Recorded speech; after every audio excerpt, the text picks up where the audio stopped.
Au-delà les limites. Et encore. Croyez-moi, jeune maître Turner, ce n'est pas de se rendre dans l'au-delà qui pose problème.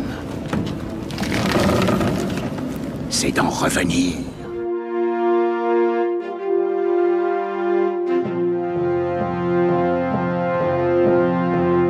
Hello there.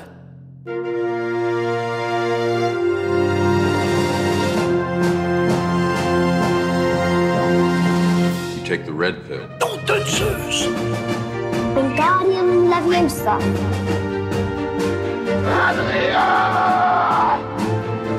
You're précieux. Get away from her, you bitch! What? Too close? Hasta la vista, baby. Oyez Moussaillon, montez à bord et bienvenue dans La Saga, le plus beau bateau pirate de toutes les mers. Je suis Sofiane Yarritkassi et cette semaine avec mon invité, on va vous parler de Pirates des Caraïbes jusqu'au bout du monde. Un titre qui fait un peu chanson de Jean-Jacques Goldman. On ira jusqu'au bout du monde. Pour m'accompagner cette semaine, il était avec nous pour une partie du premier Matrix et pour Toy Story 1 et 2. Ouais, On l'avait pas refait l'enregistrement ou un truc comme ça, c'était pas avec toi peut-être. Oui, non, t'as raison, c'était ça. Tu avais eu un problème d'enregistrement sur le truc et j'étais venu avec. Remplacement avec The Plot Point. Voilà, The Plot Point, exactement. C'était ça. C'était ça. Et il est toujours derrière la chaîne Gorecap sur YouTube. Coucou Thomas. Salutations. C'est quoi Pirates des Caraïbes pour toi ? C'est une découverte tardive parce que le premier, je suis totalement passé à côté. J'ai dû écouter la musique du premier en faisant de l'acrosport au lycée en mode ah ouais, c'est un joli thème. Mais j'ai vu le film, genre quelqu'un me l'a filé en DVD, puis genre ah oui, c'est d'accord, c'est pas mal. Mais ça a eu du succès, ça. Ça a eu autant de succès que ça.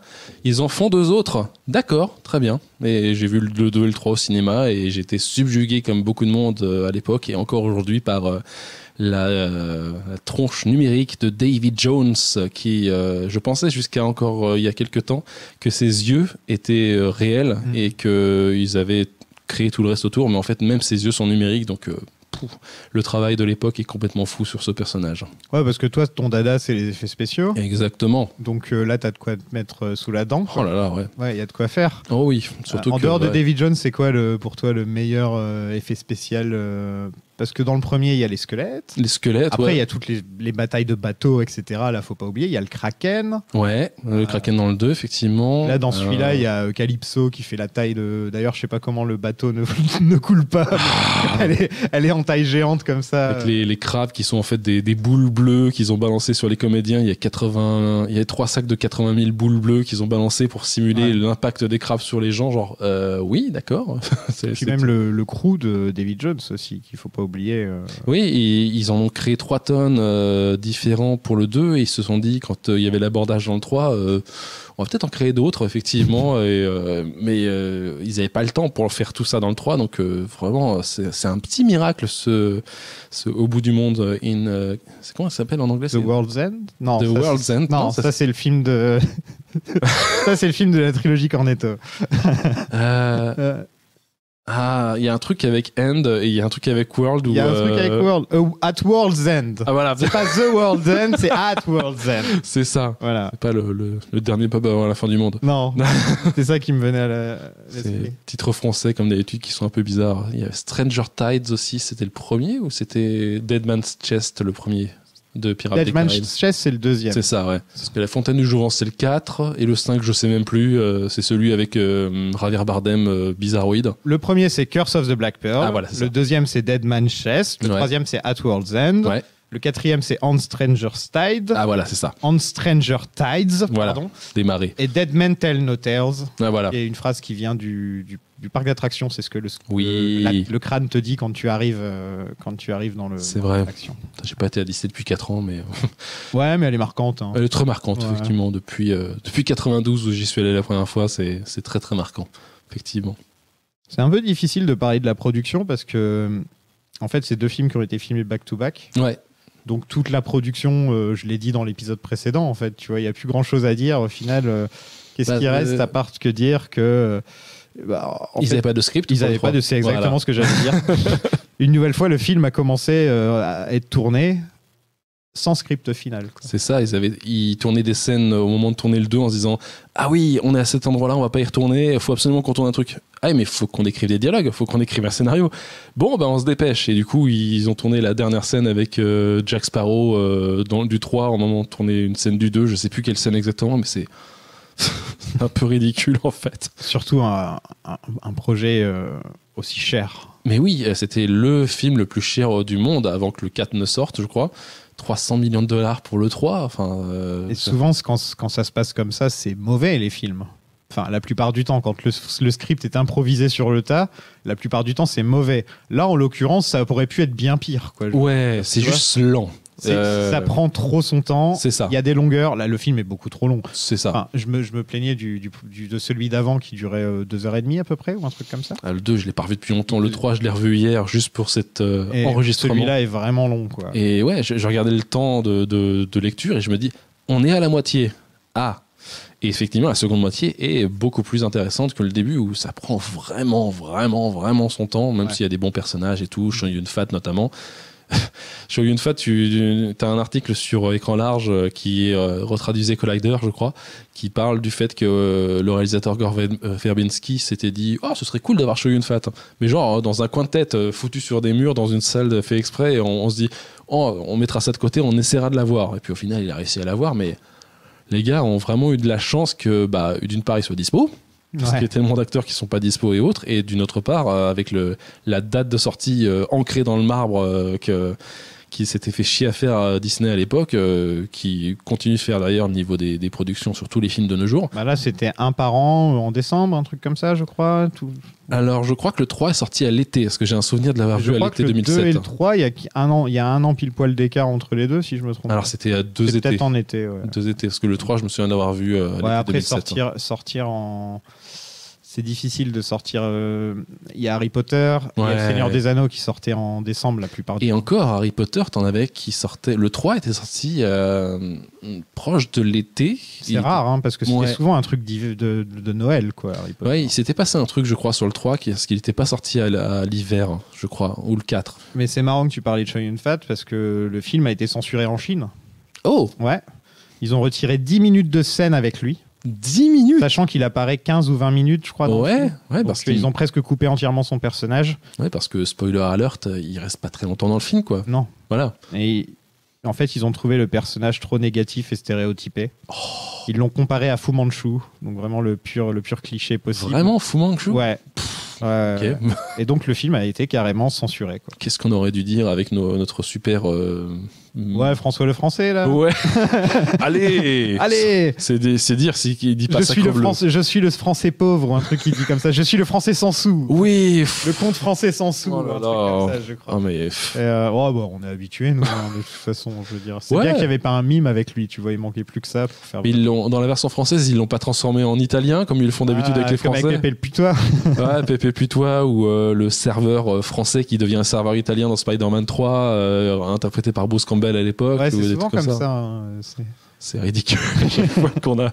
Mais non, c'est un français, il parle. Ah non, ok, d'accord. Ou Rousseau dans Lost qui parle allemand dans la version française. Genre, Rousseau parle allemand. Rousseau. Enfin bon, ce sera jamais pire que la version originale où quand tu vois dans le flashback, c'est des Québécois qui tentent de parler français. Enfin. Ah, les Québécois qui parlent français, c'est. Après, on a pire. On a les Québécois qui tentent de parler français en phonétique de Prey aussi. Il y a Captain America où l'autre il fait appel du Rhin. Magnifique. Captain America 2, c'était. Moi, en tant que fan de séries télé, il y a Mad Men qui me vient à l'esprit. Ah oui. Où la mère d'un des personnages est censée être française. Et elle ne parle mais pas un mot de français. C'est impossible à comprendre. C'est la mère de la seconde épouse de Don Draper. Ouais, c'est ça. La mère de Meghan. Tu me disais juste avant qu'on commence qu'il y avait eu que 10 semaines pour faire les effets spéciaux. J'ai relu ça, ouais. Il y a eu que 10 semaines pour faire les effets spéciaux du 3, ce qui me semble complètement fou. J'avais fait un petit sujet vidéo pour Derrière le masque de Romain Oulès récemment sur la recréation numérique de Schwarzy pour Terminator 4, où les gars ont eu... Normalement, ça se fait en un an, cette recréation numérique. Ils avaient eu 6 mois. Et puis là, 10 semaines au lieu d'un an. Je me disais, mais comment c'est possible? Et en fait, Ils ont engagé plus de boîtes, c'est ça, non? non, en fait, il y avait tout le studio sur le film. Ah ouais. Tout le studio, 2000 personnes sur le film. Donc c'est normal, entre guillemets, c'est normal qu'ils aient réussi à tenir les délais. Mais s'ils avaient été Ils ont séparés, ils ont tout mis là-dessus. Et ça, c'est dans les bonus du Blu-ray. Ils te disent comme quoi, ouais, on a mis tout le studio dessus. Heureusement qu'on n'avait aucune production pendant ce temps-là. Ouais.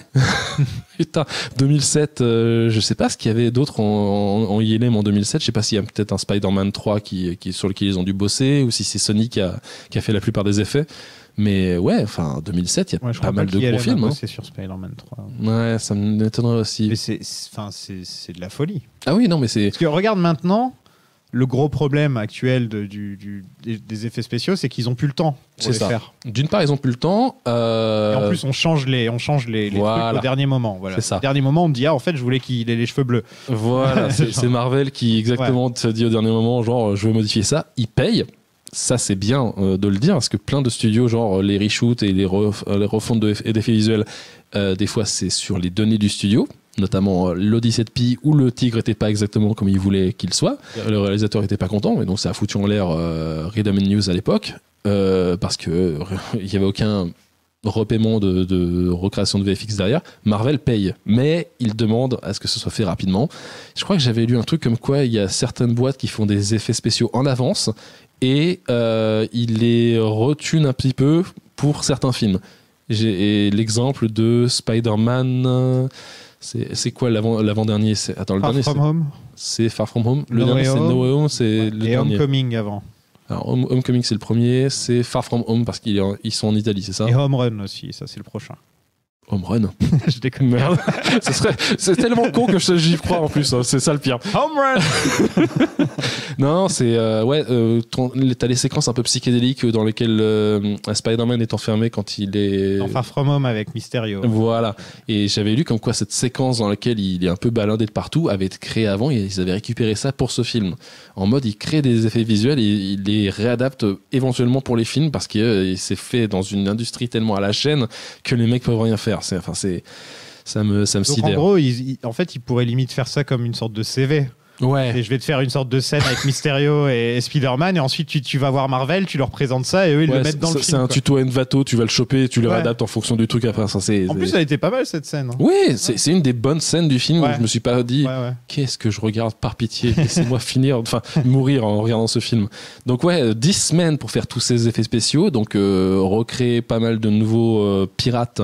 Avec des caractéristiques de la mer, genre celui avec c'est une murène ou c'est une anguille, non, ça doit être une murène qui est à la place de la tête et qui bouffe un autre perso et qui se fait couper en deux par... Ça a un peu vieilli. Ça. Ouais, mais l'idée est cool, mais effectivement ils n'ont pas forcément le temps, et je vois qu'ils avaient tous leurs costumes de capture, de motion capture, et des trucs des points sur la tête, mais je me dis, mais comment, en fait, même si c'est en studio, comment ils ont fait pour capturer ça, sachant qu'il y avait toute la pluie, et la pluie a été catastrophique pour les rendus, parce qu'ils voulaient qu'elle apparaisse sur les effets visuels finaux, mais la pluie a détouré, la pluie est devant les objectifs, la pluie qui empêche de voir les capteurs. C'est aussi pour ça, je pense, que dans les bonus, encore une fois, du Blu-ray, ils disent...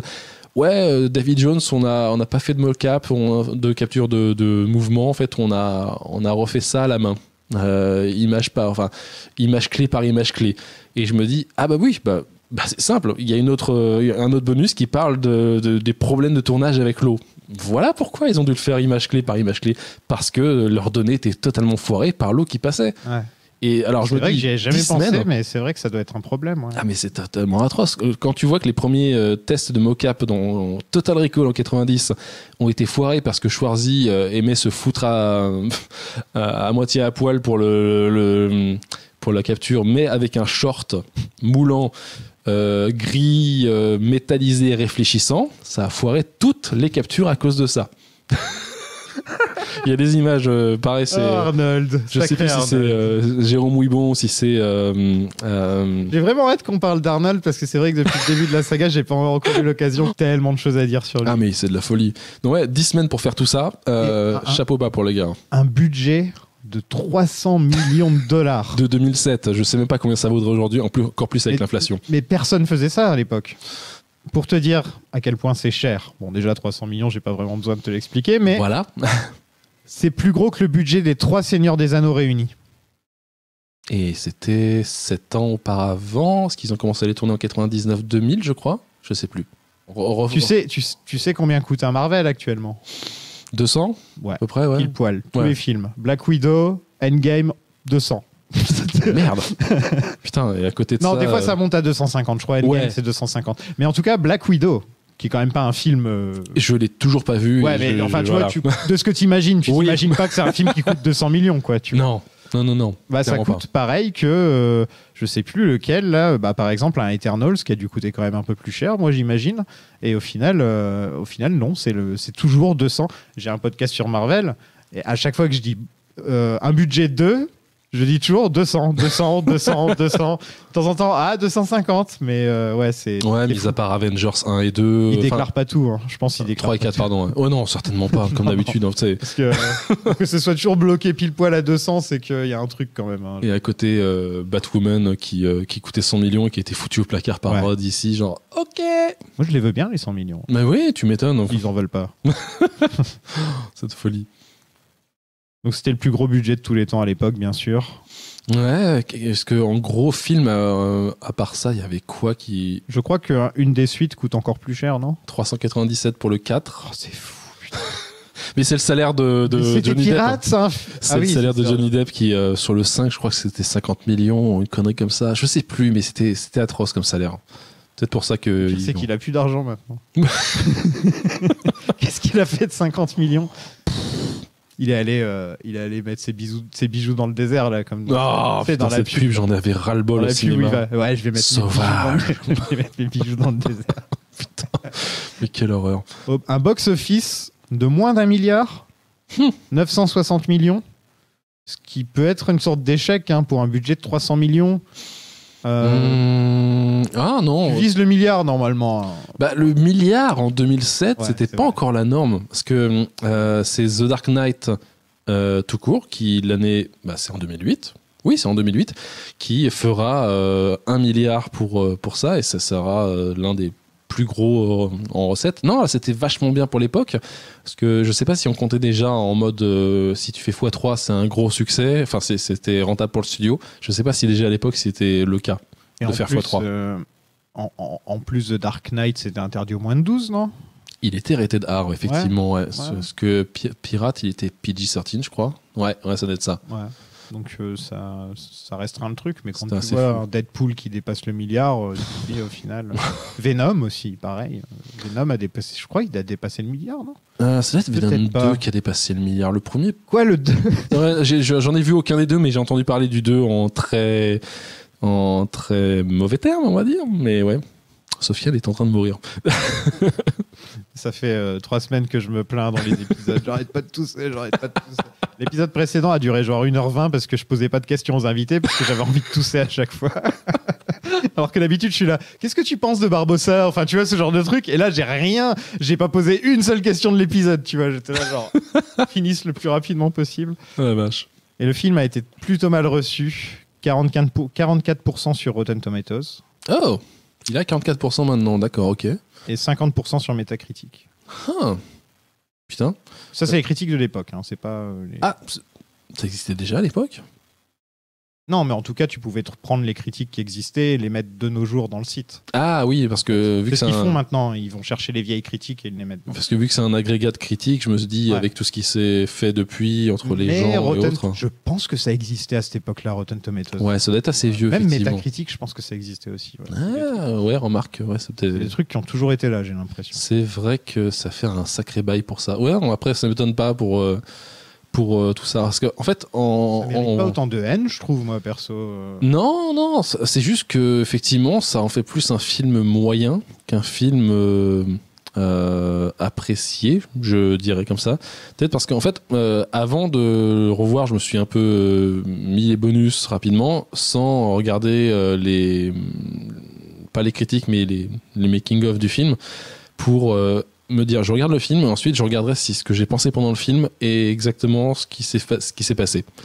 Et toutes mes impressions pendant le revisionnage du film, que j'avais pas revu depuis 2007 justement, se sont révélées exactes. C'est-à-dire qu'ils avaient des idées qu'ils ont balancées comme ça au fur et à mesure et ils se sont dit ça s'accroche au mur, ça marche, ok, on prend. On dirait un artiste peintre qui balance plein de peintures sur le truc comme ça. Là. Ah, mais c'est...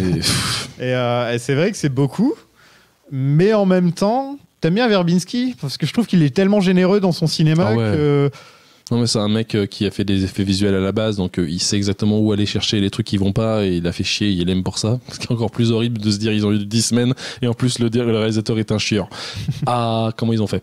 Mais non, j'adore. Et franchement, même s'il dit que ça s'est très mal passé en rétrospective, le tournage du 3 et la réalisation du 3 en tout, il doit pas être si rancunier que ça parce que d'une part il a continué de bosser avec ILM juste après sur Rango. Parce que Rango est un film d'animation réalisé entièrement par ILM. C'est le seul film d'animation d'ILM complètement animé par ILM.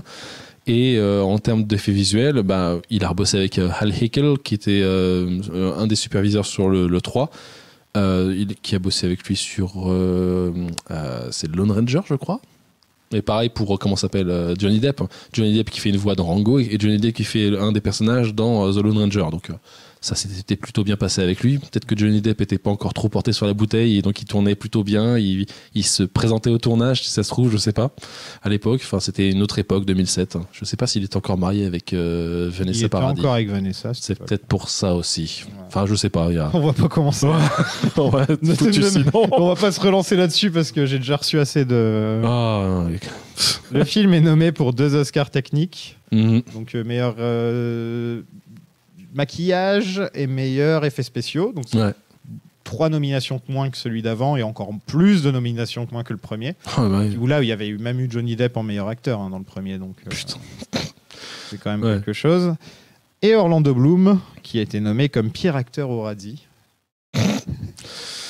Et le pire, c'est que j'ai lu cette information avant de regarder le film, et donc je me suis concentré un petit peu sur le jeu d'Orlando Bloom, et je crois qu'il lui aussi, il en a plus rien à foutre. C'est ce que j'avais en tête en le revoyant hier, en mode ah ouais, il est complètement déconnecté en fait. Il en a plus rien à foutre. En plus, on le voit presque plus dans le film. Il est très. Et j'ai une pensée pour le 5 qui conclut cet arc narratif du 3, enfin qui est totalement pété. Franchement, je me dis attends une seconde. J'ai pas vu le 5 encore. J'ai pas vu le 4 ou le 5, j'ai vu que les 3 premiers. Le 4, c'est pas grave. Le 5, c'est une tentative de relancer la franchise en faisant la fille des deux. Ok. Et le prochain, c'est Margot Robbie. Et le prochain, c'est Margot Robbie. Je sais pas si c'est un reboot ou une connerie comme ça. Il va jouer Jack Sparrett. Non, mais je sais même pas. En plus, dans le 5, si tu veux, c'est tellement raccrocher les wagons. T'as une intro où tu vois...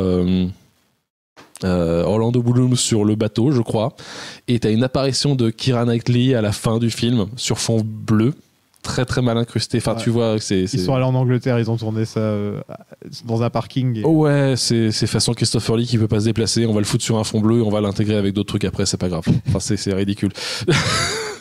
Christopher Lee, il a fait toute sa fin de carrière devant des fonds bleus. Ça devrait être horrible, quoi. Parce qu'entre Star Wars et le Seigneur des Anneaux, merde.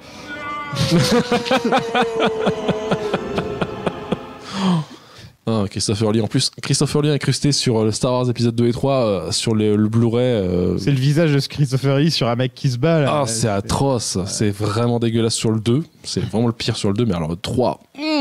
Pouf. Le 3, c'est quand son personnage fait un salto avant.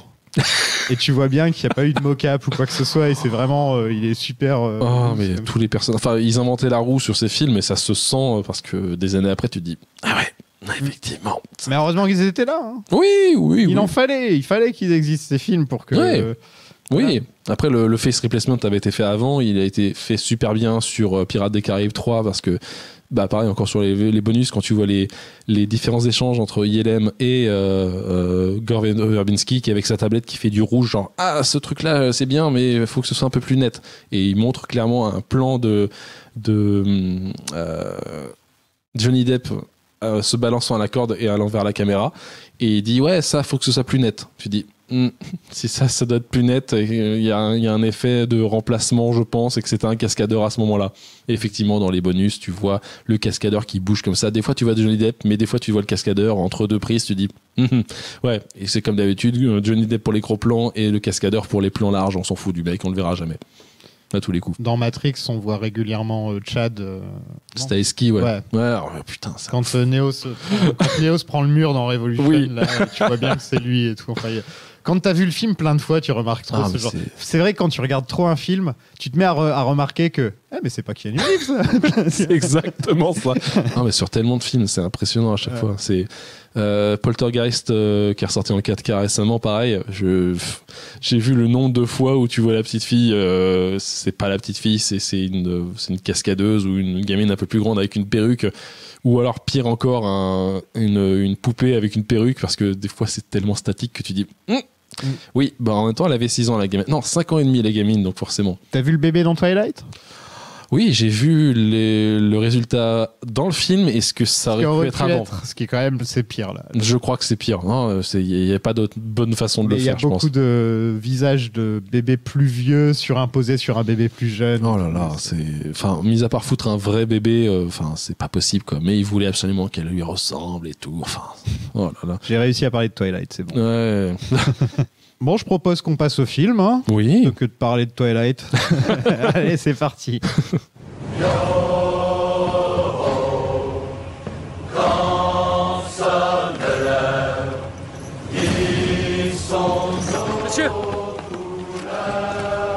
Monsieur, ils ont commencé à chanter. Il était temps.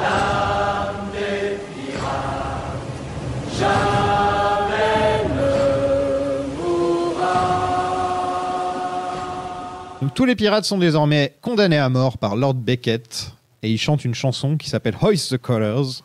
Ça fait très Les Misérables. Ça fait grave Les Misérables. Que j'ai toujours pas vu. La comédie sans musicale. déconner, ça fait grave Les Misérables. Ah merde. Non, c'est pas une mauvaise chose. Hein. Ah ouais. Moi, je parle de la comédie musicale de Broadway. Hein. Je parle pas forcément. Ah oui, du film atroce. Oui, ok. Non, moi je parle plus les chansons, la manière où c'est toujours le peuple qui chante ensemble. Ah tout, oui, enfin, tu vois, ok. Il y a vraiment ce côté-là. Oui. Et donc, quand ils chantent cette chanson, il y a les pièces qui font du bruit. Alors ça active un truc qui fait que... Mais en fait, les pièces servent à rien au final. Et les pièces servent à rien parce qu'en fait, les gars étaient fauchés, donc ils avaient pris un objet... Le premier truc qu'ils avaient dans les poches, quoi. Ouais, c'est Inception avant Inception. En gros, les gars ont pris le truc que eux seuls savaient que c'était ça, et puis voilà. Non, parce que dans les deux premiers films, le premier, t'as eu un coffre et des pièces. Oui. Le deuxième, t'as eu un coffre. Oui. Dans le troisième, t'as des pièces. Donc je veux dire, c'est pas très très original au bout d'un moment. Non, et puis le fait qu'ils doivent aller récupérer Jack Sparrow dans un espèce de truc dans les limbes, entre guillemets, c'est Matrix Revolutions, quoi. C'est flippant de se dire ça, mais c'est 4 ans après Matrix Revolutions, on se dit ouais, maintenant faut en sortir des limbes. Ouais, dans Matrix Revolutions, si tu veux sortir des limbes, t'as juste à mettre un flingue sur la tête du mérovingien. Oui, dans un bon club SM et tout, c'est plutôt pas mal, ouais. Club L. C'est tellement subtil comme nom. Oh putain.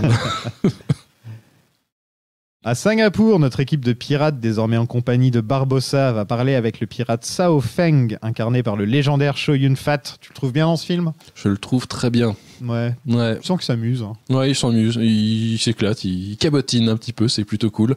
Et c'est marrant parce que, en fait, là, il parle en anglais plutôt pas mal d'ailleurs. Et encore une fois, dans les bonus, il n'en a rien à foutre. Il parle, je vais dire peut-être une connerie, mais voilà, il parle chinois, entre guillemets, dans les bonus. Il n'en a rien à foutre de parler en anglais, alors que dans le film, il a un anglais super bien, super compréhensible et tout.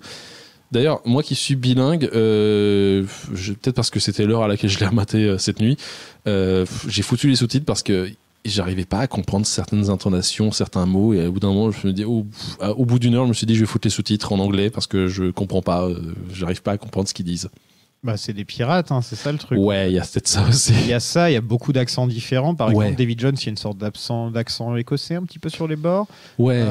Mais David Jones, il y a Naomi Harris qui elle a un accent jamaïcain. Ah voilà, Naomi Harris. Un vrai accent jamaïcain qu'apparemment en VF il n'y a pas du tout. Ouais.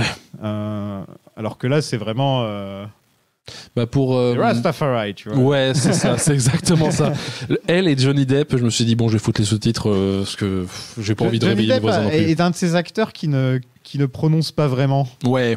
Il est toujours un peu en train de parler dans ses dents comme ça. Et c'est pas que dans ce film-là, hein, c'est vraiment un truc en général. Il est. Ouais. Sur Sweeney Todd, il lui avait demandé de bien prononcer, je pense, et tu vois qu'il fait des efforts d'articulation, mais en tout cas sur Pirates des Caraïbes, tous les trois, c'est. Le pire, c'est dans Las Vegas Parano, où là, on comprend pas un mot de ce qu'il dit, quoi. Il est toujours avec son porte-cigarette en train de mâchonner. Vache. Will veut récupérer le Black Pearl pour sauver son père, ce qui n'était pas du tout un truc qu'il y avait dans le film précédent. Ah non, mais je comprends pas. Je me rappelais du personnage du père, mais alors là, c'est je dois aller sauver papa. Ouais, en fait, t'as l'impression qu'il y a une histoire qui a commencé dans le film d'avant. Ouais. Et en fait, non, c'est juste là, dans ce film-là, il a décidé de sauver son père. Et il va tout faire pour sauver son père. Mais c'est ça. Il va doubler tout le monde et tout pour sauver son père, quoi. Tout ça pour ça. Son père qu'il a jamais connu et qui, en gros, était un vieux pirate. Avec des effets très jolis sur lui, mais c'est tout. Qui a fait son temps, quoi. Voilà, ouais, tu vois. C'est ça, c'est genre. Entre Keira Knightley et lui, le choix est vite fait, quoi. Oui, voilà, il se marie, et puis bon, bah, je me rappelais plus de comment et ni pourquoi il allait plus avec Keira Knightley, et je me dis. Ah ouais, non mais c'est gros là, le coup de choix final. Alors c'est très épique et tout, le fait qu'ils doivent rester sur le bateau. Il devra rester 10 ans à la mer et un jour sur terre. Mais tout ça pour sauver le padré dont on n'a rien à foutre, littéralement. C'est un peu tiré par les cheveux. Et c'est vrai qu'en le revoyant, je me suis dit, mais pourquoi il va avec son père à la fin ? Qu'est-ce qui fait qu'il est obligé d'aller avec le père à la fin ? Et le fait que voilà, à la fin, il se passe ce qui se passe. Ouais, ça sent l'écriture en mode merde. On a ce truc du 2 ou du tout qu'on sait pas comment régler. C'est un peu comme le Kraken que tu retrouves sur la plage. Ah bah il est crevé. Mais ça j'ai pas compris. Le Kraken sur la plage. Je pensais que le Kraken il était dans le tourbillon à la fin, moi dans mes souvenirs j'avais l'impression qu'il y avait le tourbillon et le Kraken, tu vois. Ça aurait été vachement bien. Et j'ai eu une petite déception, tu vois. Je me suis dit il y a même pas le Kraken et le tourbillon, tu vois, ça aurait été. Non, c'est complètement pourri de voir le Kraken mort sur la plage. C'est un mode oui on a ça. Qu'est-ce qu'on en fait? Ah bon, il est crevé, allez, il est crevé, c'est bon. C'est un peu triste, hein, franchement. C'est totalement triste parce que la créature et la façon dont il est utilisé dans le 2, c'était vraiment épique. Et visuellement, avec les grosses ventouses et les grosses tentacules sur le vaisseau qui attirent les trucs dans le fond, vraiment, pour reprendre cette idéologie, c'était iconographie de pirate. Ouais, c'était une très très bonne idée pour le 2. Et puis là, bah non, il est juste crevé. Voilà. C'est complètement. Il coûtait un peu trop cher. Non, mais c'est ça. Les multiples personnalités de Jack Sparrow aussi, pareil. C'est alors ça, tu vires ça du film, je pense que tu peux perdre 10 minutes. Oui. Et ça n'apporte rien. Oui. Et c'est juste pour regardez Jack Sparrow qui cabotine et qui fait du Jack Sparrow. Ouais. Et Jack Sparrow, ce qui fonctionne bien avec son personnage, c'est quand il peut rebondir des autres personnages, tu vois, qu'il peut faire une sorte de tennis, de ping-pong avec les autres personnages. C'est exactement ce que je me suis dit. Je me suis fait chier au début du film. Quand il est avec Elisabeth, ça fonctionne super bien. Même quand il est avec Will, avec Barbossa encore mieux. Voilà. Enfin, tu vois, c'est avec les longues vues, mais exactement. C'est ce qui marche. Tout seul, ça fonctionne pas. Ouais. Et encore pire quand il parle à lui-même. Parce que sinon, c'est une sorte de chambre à écho. C'est sûrement pour ça que ça marche pas dans le 4 ni le 5, parce que ouais, il est généralement tout seul à l'écran où il a rien à faire avec d'autres personnages parce qu'il n'y a pas d'égalité de jeu avec un autre personnage en face. C'est lui qui devient le personnage principal. Et donc, alors que là, je trouve que dans les 3, ils ont toujours réussi, à part peut-être Will dans celui-là qui est un peu moins développé, ils ont toujours réussi à donner de quoi faire à Elisabeth, donner de quoi faire à Barbossa. Et en fait, je pense que c'est ça le problème au niveau de la durée. C'est que ils veulent que tout le monde soit heureux. Donc tous les personnages ont le droit à leur propre petite histoire dans le film. Et quand tu réfléchis, il y a beaucoup de personnages. Il y a énormément de personnages. Et donc tu te retrouves avec 2h50 de film, quoi. Quand ils sont sur la plage en disant ouais, on est ton équipage, c'est genre ah ouais, il y a autant de personnages que ça. Donc il faut 9 pièces magiques pour réunir les 9 seigneurs, sauf que Jack Sparrow n'a pas donné sa pièce avant de mourir. Il y a des règles dans le truc pirate où tu te dis ah ok. Donc si tu meurs comme ça, on va dire, t'as une crise cardiaque, tu tombes du bateau, comment ça se passe? Tous les autres, ils peuvent pas se réunir parce qu'il y en a un qui est mort, quoi. Oh, ça doit être comme dans Destination Finale. La mort saute telle personne, mais va y revenir à la fin, j'en sais rien. C'est une connerie comme ça. Enfin, c'est des règles inventées en mode pareil, on jette ça sur le mur, on voit si ça colle, et puis si ça colle, on le prend. C'est pas grave. Non, il y a tellement de choses qui sont totalement ridicules, genre la forteresse des pirates, imprenable, mais au final pas forcément imprenable. Enfin, En fait, c'est que tu te rends compte qu'il y a beaucoup de règles pour un truc de hors-la-loi. Oui. Le code, le gros bouquin. C'est un peu comme la mafia où eux aussi ils ont plein de drôles de. Sauf que là on parle des pirates quand même, tu vois, les plus gros hors-la-loi de l'histoire. Genre qui va vérifier en pleine mer que tel bateau a fait ce truc-là, tu peux pas vérifier en fait parce que les prisonniers il y en avait pas ou alors ils étaient. Et ils disent il faut qu'il a pas nommé un capitaine avant de mourir. Et je fais depuis quand les pirates ils ont ce genre de truc? Il y a une mutinerie normalement juste après. Mais oui, normalement juste après ils se battent pour décider qui est le capitaine. Enfin tu vois. Tu vois plus tard dans le film où il y a un parler au début j'ai l'impression qu'ils disent on va faire un parler et puis en fait ils sont pour parler sur une espèce d'île de bande de sable et au début je me dis attends ils ont fait un pourparler ou alors ils ont été en mutinerie et il reste que ces 3 gars là sur une pauvre île déserte. Je me suis demandé ça et puis en fait après je me suis rappelé ah oui parler pour parler oui c'est vrai c'est ça. Le petit singe qui tremble de froid. Tu sais comment ils ont fait ça? Non.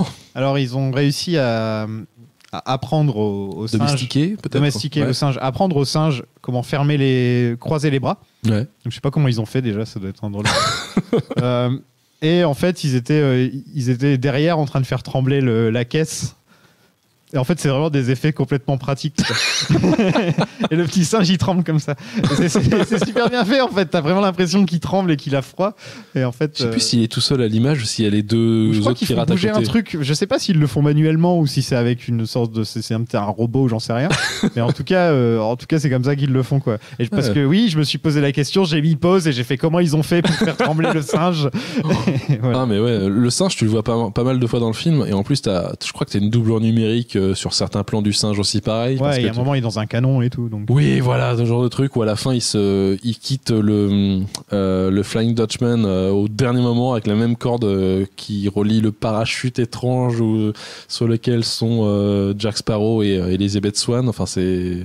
Dans les 2 premiers, il y avait, même malgré le côté fantastique, etc., le côté mythologique, tout ça, je dirais, il y avait des hommes crabes, hein, tu vois. Oui.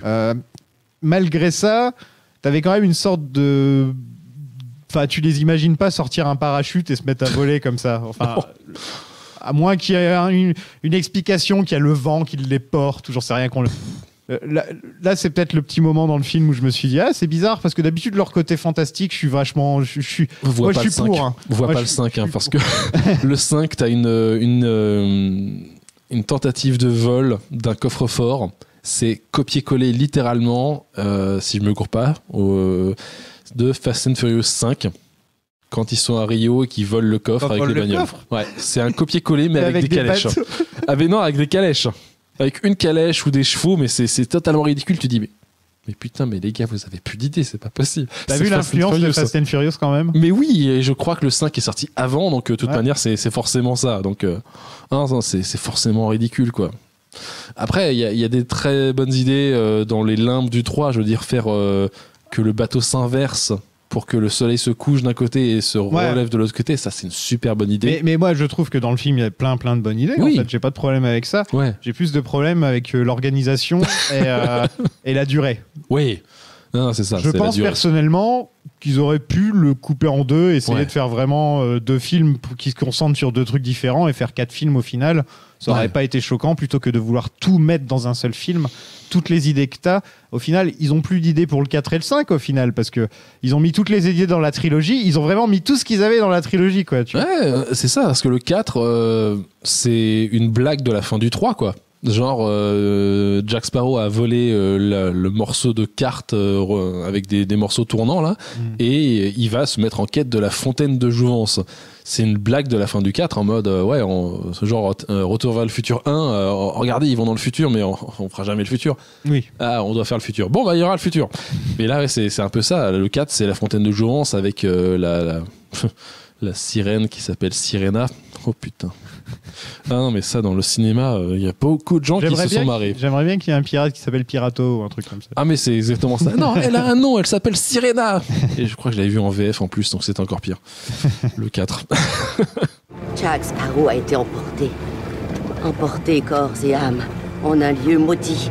Pas pour y mourir, mais pour être puni. Le pire châtiment qu'une personne puisse s'infliger à elle-même. Errer pour l'éternité. Dans ce qu'on nomme l'antre de David Jones.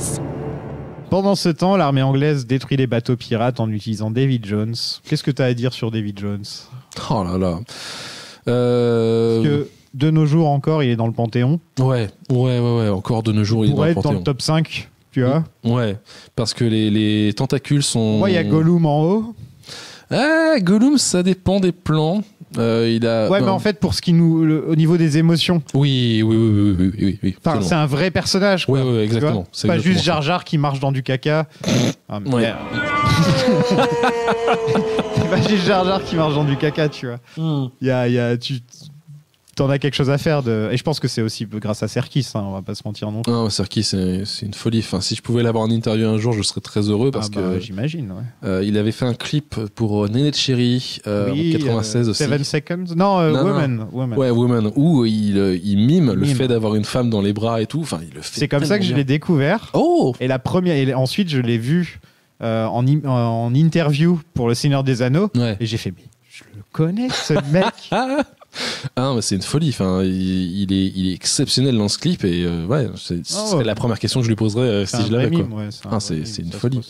Et David Jones sans problème dans le Panthéon. Ah ouais, non, les tentacules sont gérés de façon procédurale, donc elles ont une vie par elles-mêmes entre guillemets et ça rend super bien. Quand j'ai revu le 3 effectivement hier, il y a juste certains plans avec les yeux où j'ai senti un petit peu que ça avait légèrement vieilli sur les yeux. Mais c'est rien. C'est plus son corps que je trouve un peu moins la gestuelle du 3 est un peu moins fluide, ouais. Effectivement. Tu sens qu'ils ont eu moins de temps, ça se ressent sur David Jones parce qu'ils avaient tout géré dans le 2 pour le créer et tout ça. Et là, ils ont clairement eu moins le temps, donc ils l'ont un peu moins peaufiné. Mais c'est plus le focus du film, contrairement au 2 où c'était vraiment le gros personnage qui apparaît. Il faut absolument bien le gérer. Non, là, c'est un sidekick. C'est un sidekick. J'ai même été déçu de revoir ça d'ailleurs. Il est beaucoup moins intimidant. Ouais. Au final, son histoire d'amour, j'ai du mal à comprendre exactement ce qui se passe en fait. Je sais pas si c'est moi qui suis con ou genre. Ah non, c'est tu crois qu'en fait, il l'aime mais il l'a trahi. Ouais. Et elle veut le tuer. Ouais. Mais lui, il veut être avec elle, mais en même temps, il la déteste. Enfin, j'avais du mal un petit peu à me dire, c'est quoi les motivations des deux personnages là. Ouais, et d'ailleurs, je pense que t'as un hommage à Terminator 2, parce que quand il lui parle à travers les barreaux... Oui, il passe à travers. Il passe à travers après avoir eu sa pince de crabe qui ne passe pas les barreaux. Oui. Et c'est exactement ce que fait le T-1000 en inversé avec le flingue quand il a passé le truc. Mais tu vois ça, tu dis ok, c'est ILM, oui, c'est forcément un hommage quelque part, il y a pas possibilité que ce soit autre chose. En 2006, ça faisait 15 ans qu'il existait le Terminator 2, donc oui, ça devait être un truc en hommage au graphiste, et puis voilà. Mais ouais, tu regardes l'arc narratif du personnage dans le 3, ouais, non, je sais pas, et tout le monde parodiait le T-1000 à l'époque. Je me rappelle, c'était dans Wayne's World. Oui. Il courait là, le mec. Vous avez vu, en plus c'était le même acteur et tout. Enfin. Ouais, il apparaît aussi dans Last Action Hero devant le commissariat. Ouais. C'est génial. Enfin, c'est deux films où tu le vois apparaître. C'est oui. On dévie. Oui. Jones, David Jones. Voilà, merci. Donc Barbossa fait exprès de se perdre pour trouver le bout du monde. On a la petite musique de l'attraction au passage à un moment. Ouais, quand ils sont. Avec même les citations et tout qui sont prises directement de l'attraction, si je me trompe. C'est quand ils sont tombés et que on ne sait pas s'ils sont morts ou vivants. C'est un petit rôle, un petit placement assez sympa à ce moment-là. Ouais. Jack Sparrow, de son côté, erre dans l'antre de David Jones, où il s'imagine avec plein d'autres Jack Sparrow. Et donc, comme on a dit, c'est pas les meilleurs moments du film. Non, il y a le plan du nez que j'aime beaucoup par contre, parce que t'as le nez de Jack Sparrow qui suit une espèce de ligne et qui tombe sur la cacahuète, et tu vois juste le nez qui fait... Ça fait très Scrat dans l'âge de glace. Ouais, c'est vrai. J'adore ce plan, mais c'est juste une connerie comme ça. Parce qu'effectivement, la duplication numérique, elle est pas belle. Surtout quand il est enfermé, t'as 2 autres Jack Sparrow avec lui en même temps. Alors je sais pas si c'est voulu, mais ils ont une colorimétrie, ils sont limite noir et blanc, alors que l'original est en couleur. Ah, c'est pour qu'on reconnaisse l'original, j'imagine. J'imagine, alors qu'après, c'est pas forcément le cas, et ouais, c'est un peu mal rajouté. Tu sens le fond vert en fait. Tu sens vraiment le fond vert ou le détourage à la va-vite. Alors que le Jack Sparrow, qui fait partie intégrante du bateau avec son cerveau qui se barre ou qui le scratch et à un moment donné il l'a perdu, lui il est assez bien fait, sauf les yeux qui sont un peu dans l'Uncanny Valley. Le reste est très joli, mais ouais, non, c'est des idées un peu balancées comme ça. Tu te dis, ouais, est-ce que ça va plaire ou ça va pas plaire? Enfin, c'est des gars qui se demandent un peu comment aller d'un point A à un point B sans que les spectateurs se fassent chier dans le film, je pense. Il y a un truc que j'ai trouvé un peu choquant, et j'ai le même problème avec Matrix Revolutions. Pour aller dans les limbes, pour le retrouver, t'as cette impression qu'il va falloir se battre contre l'enfer, qu'il va falloir un truc, alors qu'au final, dans Matrix Revolutions, elle va juste dans le club, elle met un flingue sur la tempe du mérovingien, et c'est bon, je relâche ton mec. Et là, c'est juste, bon, bah, tu tombes d'une falaise, enfin, tu tombes les chutes du Niagara, tu tombes des chutes du Niagara, et au final, tu vas le trouver sans problème. Non, mais c'est... Enfin, sauf qu'ils ont plus de bateau, voilà. Mais lui, il en a un. Oui, voilà. Voilà, tout le monde est content, quoi. Et ouais, quand j'ai vu l'abondance du 3 avec ce bateau dans les sables, je me suis dit, mais qu'est-ce que c'est que ça? Et d'ailleurs, en petit parallèle, c'est Spielberg, dans les rêveries de son Tintin, fera un bateau qui démarre dans les sables pour se retrouver en pleine mer aussi derrière, sauf que c'est extrêmement mieux fait dans, justement, le Tintin de Spielberg. Mais il est super, Oh oui. Le vrai Indiana Jones 4. On parle de pas mal de films dont j'ai parlé sur le Patreon, de Hard Boiled. Oh, ouais. Et on l'avait fait avec Marvin d'ailleurs. Et j'ai fait Tintin aussi. Ah, ok. J'ai fait Tintin. C'était trop bien de faire Tintin. C'est vraiment un super bon film et j'aimerais bien qu'il y ait des suites pour qu'on puisse en parler vraiment dans la saga. Oh, ce serait vraiment Mais il n'y aura jamais de suite. Donc, ouais, parce que Jackson est dégoûté du cinéma, donc voilà. voilà. Barbossa et Jack veulent tous les deux être capitaines et quand ils sortent les longues vues, c'est super. Voilà. C'est super cette scène. D'ailleurs, pareil, Barbossa, au final, il revient, mais il n'y a pas non plus son côté... Tu t'attends toujours à ce qu'il trahisse pendant le film, mais il n'y a pas non plus de moments où... Ça va être le fil rouge du film, parce qu'il lit tous les autres personnages, hein, en vérité, j'ai l'impression. Ouais. Du début jusqu'à la fin, il est là avec Elizabeth Swann, quand elle va chercher les pirates à Singapour, et quasiment jusqu'à la fin. Où il est là tout le film. Hein. Ouais, il abandonne Jack sur le ponton, et il a repris son bateau vers les cieux, quoi. Il a repiqué son bateau à la fin, il a coupé son arc depuis le premier. Ouais, film. Mais en fait, tu vois, c'était le méchant. Oui, exactement. Là, c'est juste un rival. Tu vois, c'est un petit rival, voilà, mais on va se concentrer sur le vrai méchant, qui est l'anglais. Ouais. Qui est Lord Beckett. Ouais. Et au final, ça fait que, je sais pas, Barbossa, j'étais content que la scène du 2, là, où il se pointe et il fait il mange sa pomme et tout. Enfin, Jeffrey Rush, il s'éclate tellement. Oh oui. Tu t'es obligé de dire, bon, j'ai envie d'en voir plus. Et au final, j'ai vachement bien aimé toutes ces scènes avec Jack, parce que ça fonctionne vraiment très bien. Les deux acteurs, tu sens qu'ils aiment bien jouer l'un de l'autre et tout. C'est ça. Et l'un avec l'autre, pardon. Et au final, ça manque, je sais pas, un peu de méchanceté de sa part, d'être un peu un antagoniste un peu plus, tu vois, sur les bords. Ouais, parce que les retournements de situation sont pas, enfin les trahisons. On sait qu'il va son bateau à la fin. Voilà. Non, mais même les trahisons avec Will Turner, qui pour son père, c'est pas vraiment des trahisons. Non, enfin, t'y crois pas une seule seconde. En fait, ils l'ont fait tellement de fois dans les deux films d'avant, les histoires de trahison et de retrahison. C'est ça. Au final, on n'y croit plus trop. C'est ça. Tu regardes le film, tu dis encore. Parce que c'est vrai que dans les deux films d'avant, déjà, c'est que ça, les histoires de trahison et de. Non, dès le départ, en plus. Le premier fonctionne bien pour ça, hein, d'ailleurs. Oui. Parce que c'est toujours des histoires de je te double et je te redouble et je te double. Ouais. C'est exactement ça. Peut-être aussi pour ça que Verbinski a une fatigue de franchise à la fin, en mode no more, par pitié, laissez-moi en paix. Il est peut-être comme Peter Jackson lui aussi, tu vois. Peut-être qu'il est fatigué. Il fait quoi? Qu'est-ce qu'il fait maintenant? Parce qu'après l'échec de Lone Ranger, il a pas dû faire grand-chose, hein, je sais plus. A Cure for Wellness en 2016. Ah oui, le truc avec Keira Knightley. Qui est... Non. Non, il n'y a pas Keira Knightley. Attends. C'est Dan DeHaan. Ah non, c'est ok, non, j'ai un autre film en tête. Un budget de 40 millions et ça a fait 20 millions.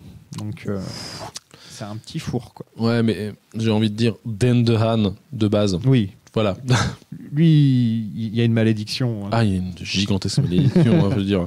Mais après, j'ai jamais aimé Chronicle, donc qui se pète la gueule tout seul, ça me fait un grand plaisir. Pareil. Je n'ai jamais compris l'engouement sur Chronicle. Encore un truc dont j'ai parlé dans le Patreon, ça aussi.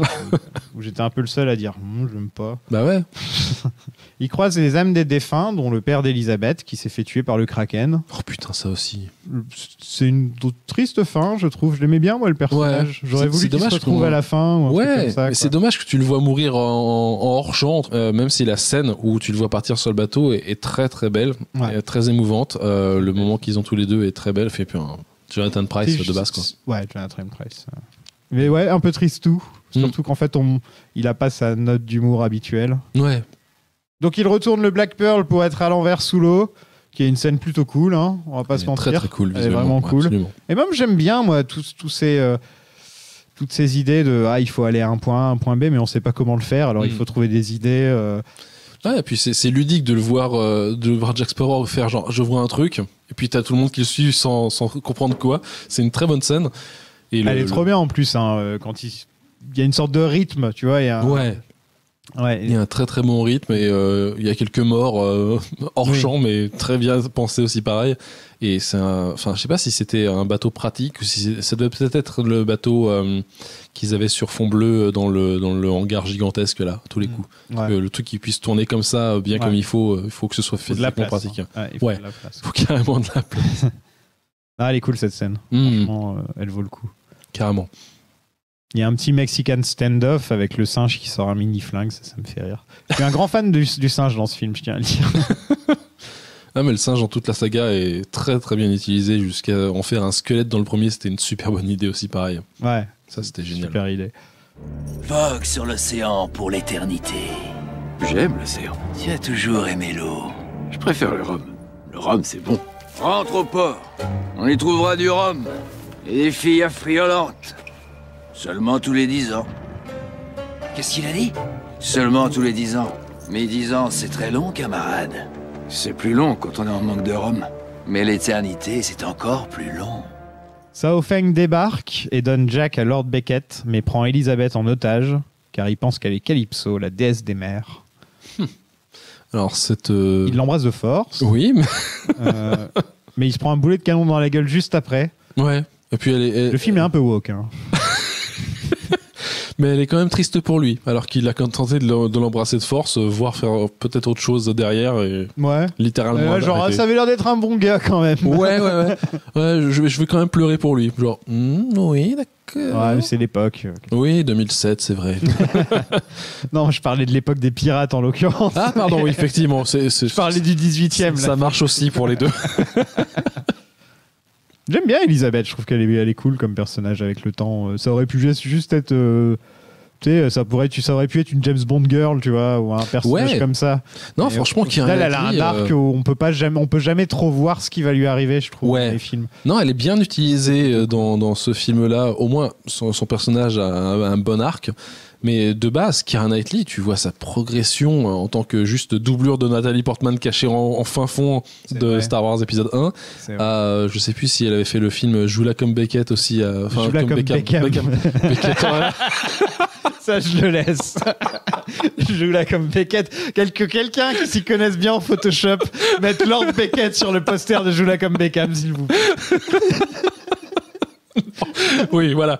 Je sais plus si elle l'avait fait entre temps. Elle l'avait fait avant. Avant le premier, ouais. C'est son tout premier gros film, en fait, quoi. Ah, c'était ça. Ouais. Parce que, dans Pirates des Caraïbes 1, elle est super jeune. Je sais plus si elle avait 18 ans ou si elle a passé ses 18 ans pendant le tournage. Mais c'est impressionnant à quel point elle est super jeune dans le premier. Et elle a progressé après 2 et 3. Et à la fin, Et maintenant, c'est une très, très, très bonne actrice, notamment de films d'époque, où elle est très, très bien dans les films d'époque. Tu lui donnes un corset et c'est bon, quoi. Ouais, c'est ça. Ça, les pubs Chanel.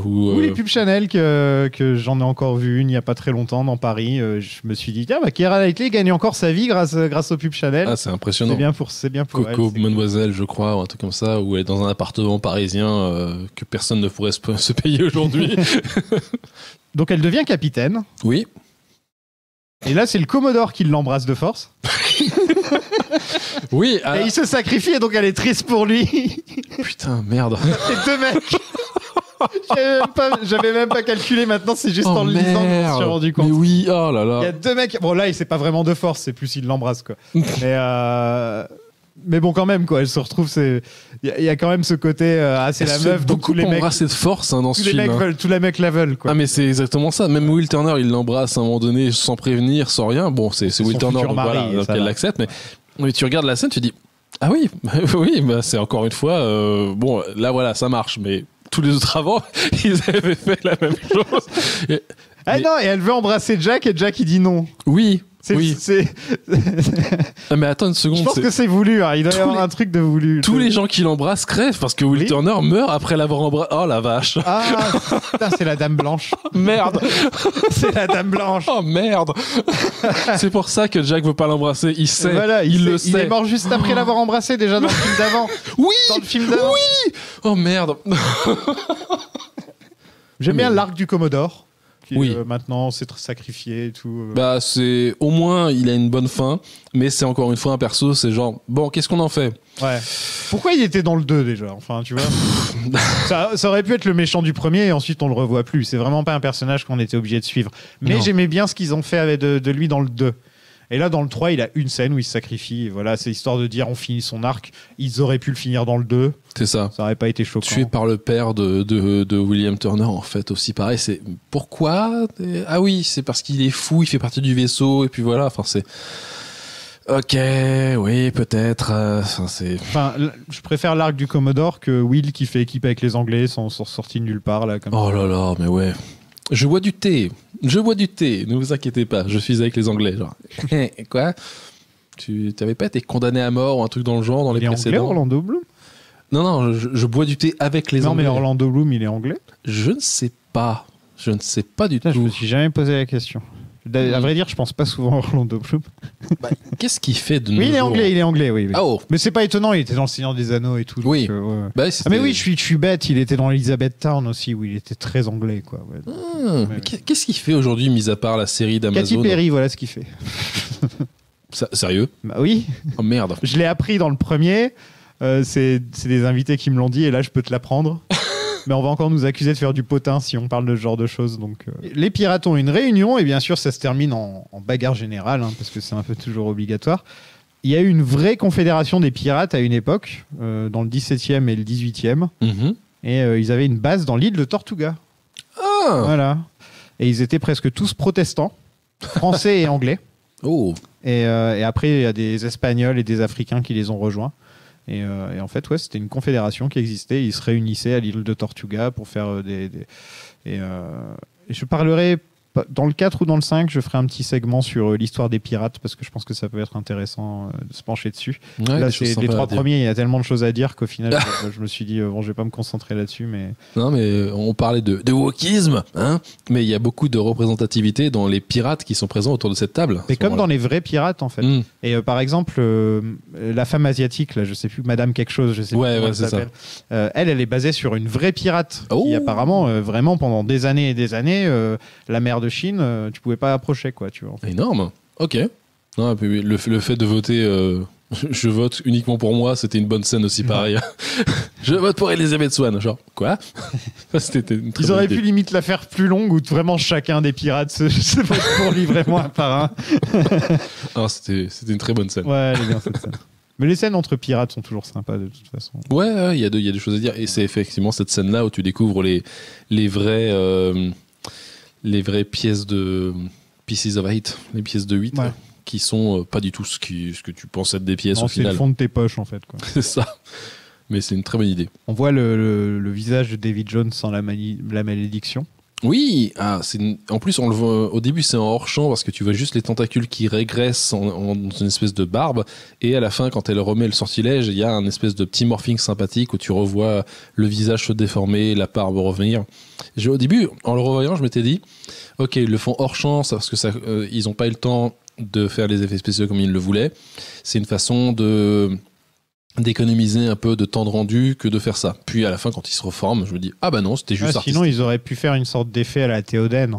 Oui, où il se transforme petit à petit. Ce morphing est complètement fou. Il Ouais. est tellement lent que tu remarques absolument Non, rien. tu le remarques pas. C'est tellement bien fait. C'est magnifique. C'est vraiment super bien fait. C'est Ça. magnifique ce truc.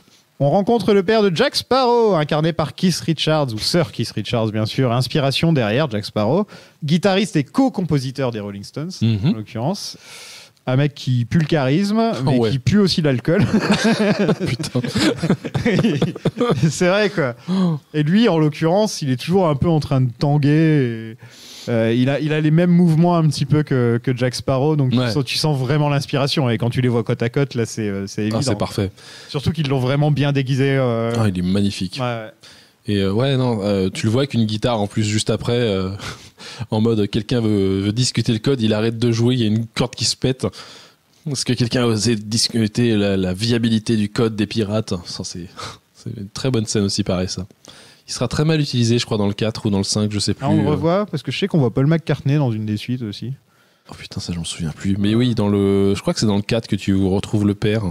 Et en fait, t'as pas besoin d'en savoir plus. Hein. Non. C'est très bien, là, la petite scène comme ça. Il dit où est maman et il montre une tête génial. momifiée. C'était génial.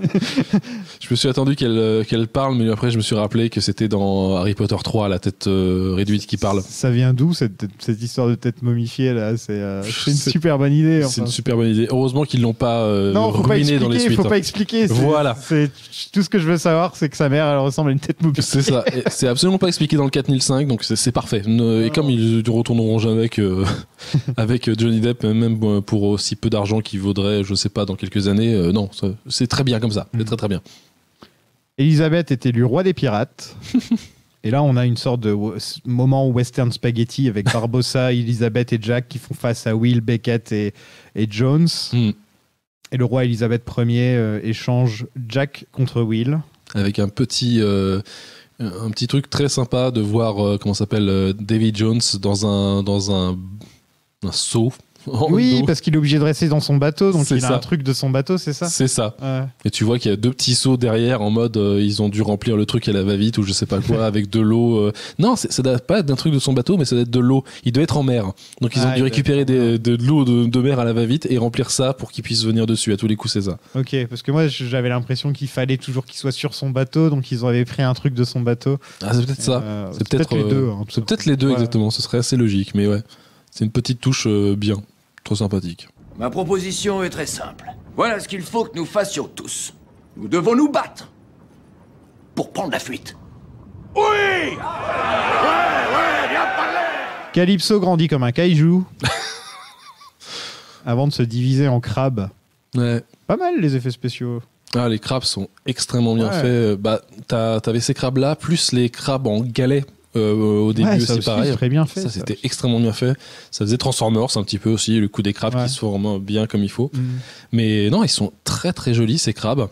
En plus de ça, avec House of the Dragon récemment, on a eu des crabes qui pouvaient être bien terrifiants sur des humains. Là, ils font pas grand chose aux pirates. Comme les boules bleues dans le tournage, ils passent à côté, mais ils les attaquent pas. Il y a juste à la limite le gag visuel du crabe dans le pantalon d'un des pirates et sur le nez. Mais c'est la seule chose que ça fait aux gens. C'est impressionnant de voir tous ces crabes qui tombent d'un seul coup. Ça fait rien. Mais ça fait rien au final. C'est un peu dommage. Mais même Calypso, entre nous. Bah ouais, il l'éjecte. C'est encore un truc. Il l'éjecte et elle fait juste un tourbillon et elle change un peu la météo, quoi. Mais en dehors de ça, moi je m'attendais vraiment à un truc, je sais pas, une sorte de Poséidon, tu vois, un truc. Tu vois qu'elle a un trident et qui est, enfin tu vois, je sais pas. Oui, exact. Tu la vois grandir, donc tu te dis, ok, ils vont faire un hommage à. Est-ce que c'est Jason les Argonautes où il traverse le Dédale et c'est peut-être pas Jason les Argonautes. Je sais plus si c'est celui-là ou le Choc des Titans où tu vois un Poséidon qui retient les falaises de façon à ce que le bateau puisse passer. Ouais. Et je me dis ils la font grandir, ils vont aller vers cette référence-là où ils auraient pu être une auto-référence Disney, foutre Calypso au centre du tourbillon façon Ursula dans la petite sirène aussi. Ouais, voilà. Des choses comme ça. Mais non, ils en font rien. Ils Non, l'éjectent et en encore une plus, fois. le fait que ce soit un personnage lambda qu'ils aient pris de l'épisode d'avant, du film Mais d'avant, oui. et que c'est d'un seul coup, last minute, ils ont fait bon, bah, elle, ce sera Calypso. Enfin, ça se voit vraiment que c'est écrit comme ça, Ah, tu mais vois. carrément. C'est pas, tu sens quand ils ont écrit le 2, ils avaient pas du tout prévu que ce serait Calypso. Non. C'était juste censé elle qui être la. La même vaudou. Ouais, la vaudou, quoi. Ouais. Voilà, exactement. C'est non, c'est greffé. La ok. diseuse de bonne aventure, tu vois, Ouais, une sorte c'est de ça. truc comme ça. Bah déjà, quand tu vois au début qu'ils greffent ça à Elisabeth Swann, tu te dis qu'est-ce que c'est que ces conneries? C'est une blague, un Ouais. running gag. Et puis en fait, ah non, il l'assume vraiment, ce sera ce personnage-là qui sera Calypso. Ah, non, ouais, bah ouais. Et pareil, encore une fois, comme le Kraken, il l'éjecte en faisant un truc à la con. Bon, c'est un peu plus glorieux que le Kraken. Enfin, c'est fou. C'était Calypso depuis le début. Elle le savait, hein, parce qu'elle parle avec David Jones. Elle est au courant que c'est Calypso. Et qu'est-ce qu'elle fait? Bah, elle lit les cartes dans le bayou. C'est ridicule. Non, mais c'est vraiment dommage, en fait. Il y a tellement d'idées à la seconde qui s'enchaînent et tu te dis ok, ça c'est bien, ça c'est pas bien, et tu sens vraiment l'écriture, tu sens vraiment le processus d'écriture transpirer du film. Quand tu le regardes, tu te dis mais ah, c'est pas bien, c'est pas bien de ce côté-là. C'est aussi pour ça que la note est aussi basse sur Rotten Tomatoes, parce que, Ouais, mais je sais pas. après, c'est pas des mauvaises scènes d'action. Non, C'est pas non. des mauvais acteurs. Non, C'est pas des mauvais personnages. non. Enfin, en gros, c'est juste que si tu commences à le décortiquer un petit peu, tu te rends compte que ça s'effrite facilement, quoi. C'est tu ça, vois. et c'est peut-être C'est pour ça, ça, le truc. que en le revoyant hier, j'avais plein de choses que j'avais zappées, et je me souvenais du combat de la fin, et c'était quasiment tout ce que je me rappelais du film, en fait, le gros combat. Verbinski a mis tout ce qu'il avait là-dedans. Hein. Bah ouais, remarque, quand tu vois la construction des bateaux Il dure dans une demi-heure le combat, hein, je crois, un truc comme ça. Ouais, facilement, Ouais. ouais. Mais ouais, non, tout est dedans, effectivement, et En fait, c'est pour ça. j'ai noté, il se passe beaucoup trop de choses pour tout décrire, donc démerdez-vous les gens. Ah, mais je sais plus combien de temps ils ont tourné là, dans ce hangar gigantesque avec le fond bleu le plus grand du monde à l'époque. Peut-être encore aujourd'hui maintenant, je sais pas. Peut-être pas, ceci dit. Parce que quand même, ce film a coûté une blinde.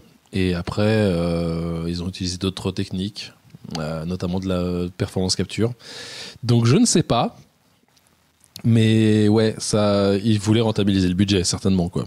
Enfin, déjà que Bruckheimer qui était derrière a bien.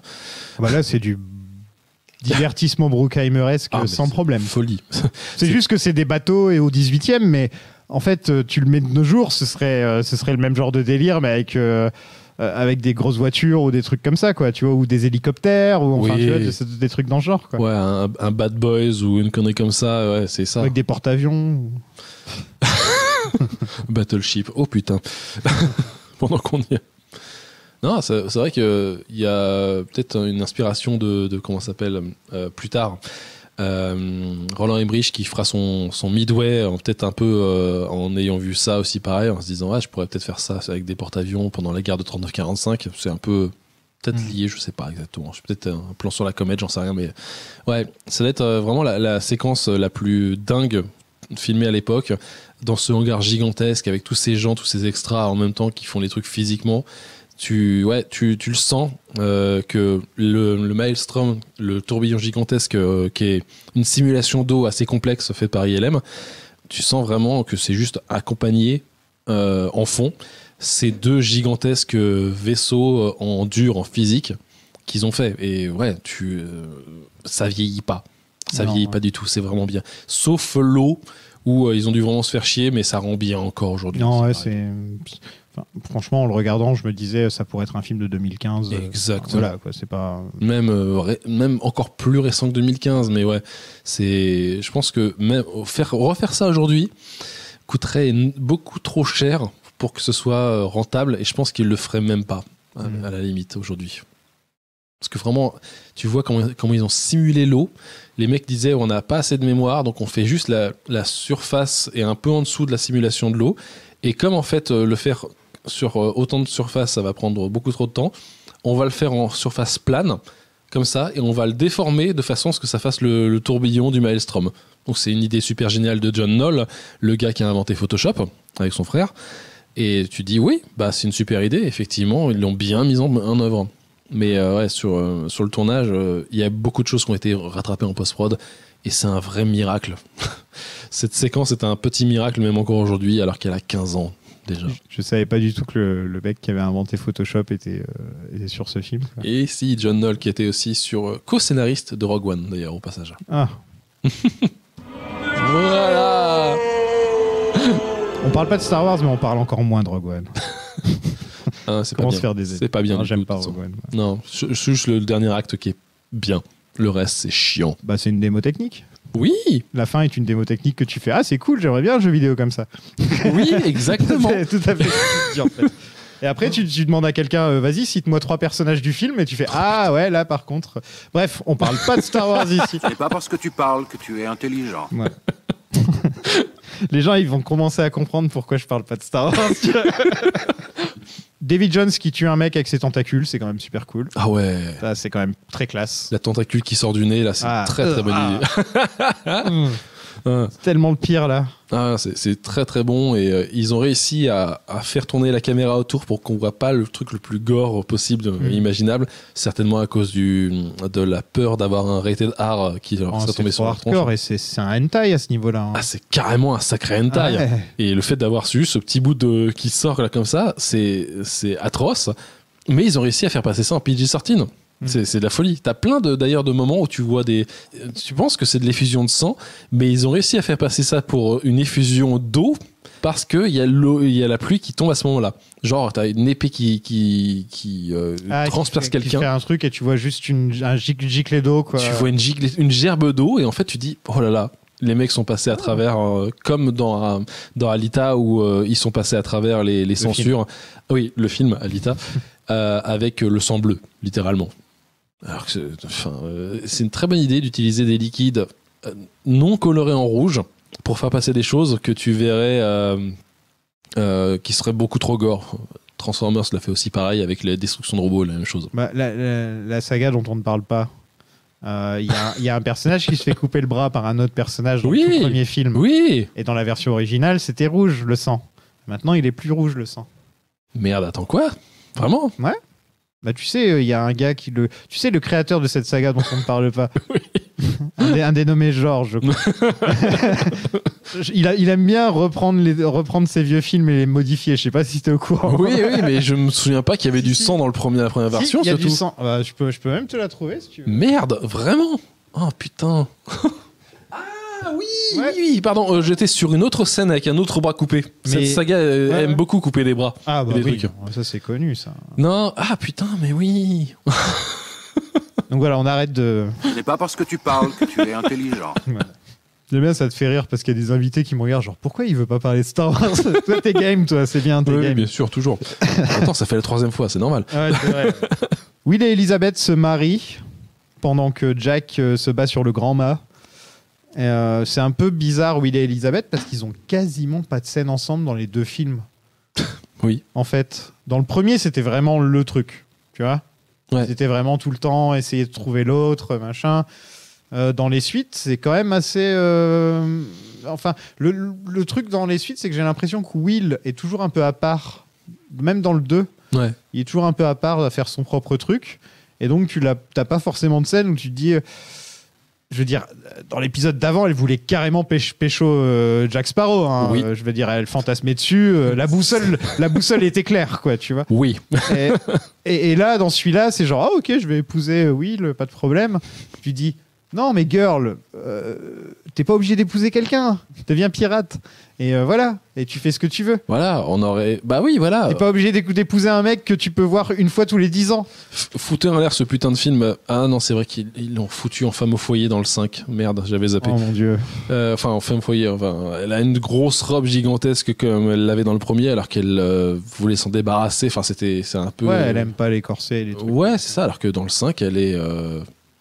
Ils l'ont de nouveau une lady, quoi. Ah, mais complètement. Donc, non, ils peuvent pas. Ça me donne envie, hein, depuis tout à l'heure que tu me parles du 4 et du 5. Ça me donne vachement envie. J'ai vraiment hâte d'être à la semaine prochaine. Ah, mais le 4, je l'ai vu avec des amis en salle. J'étais en mode, c'est long. Enfin, le 3 te semble long. Attends de voir le 4.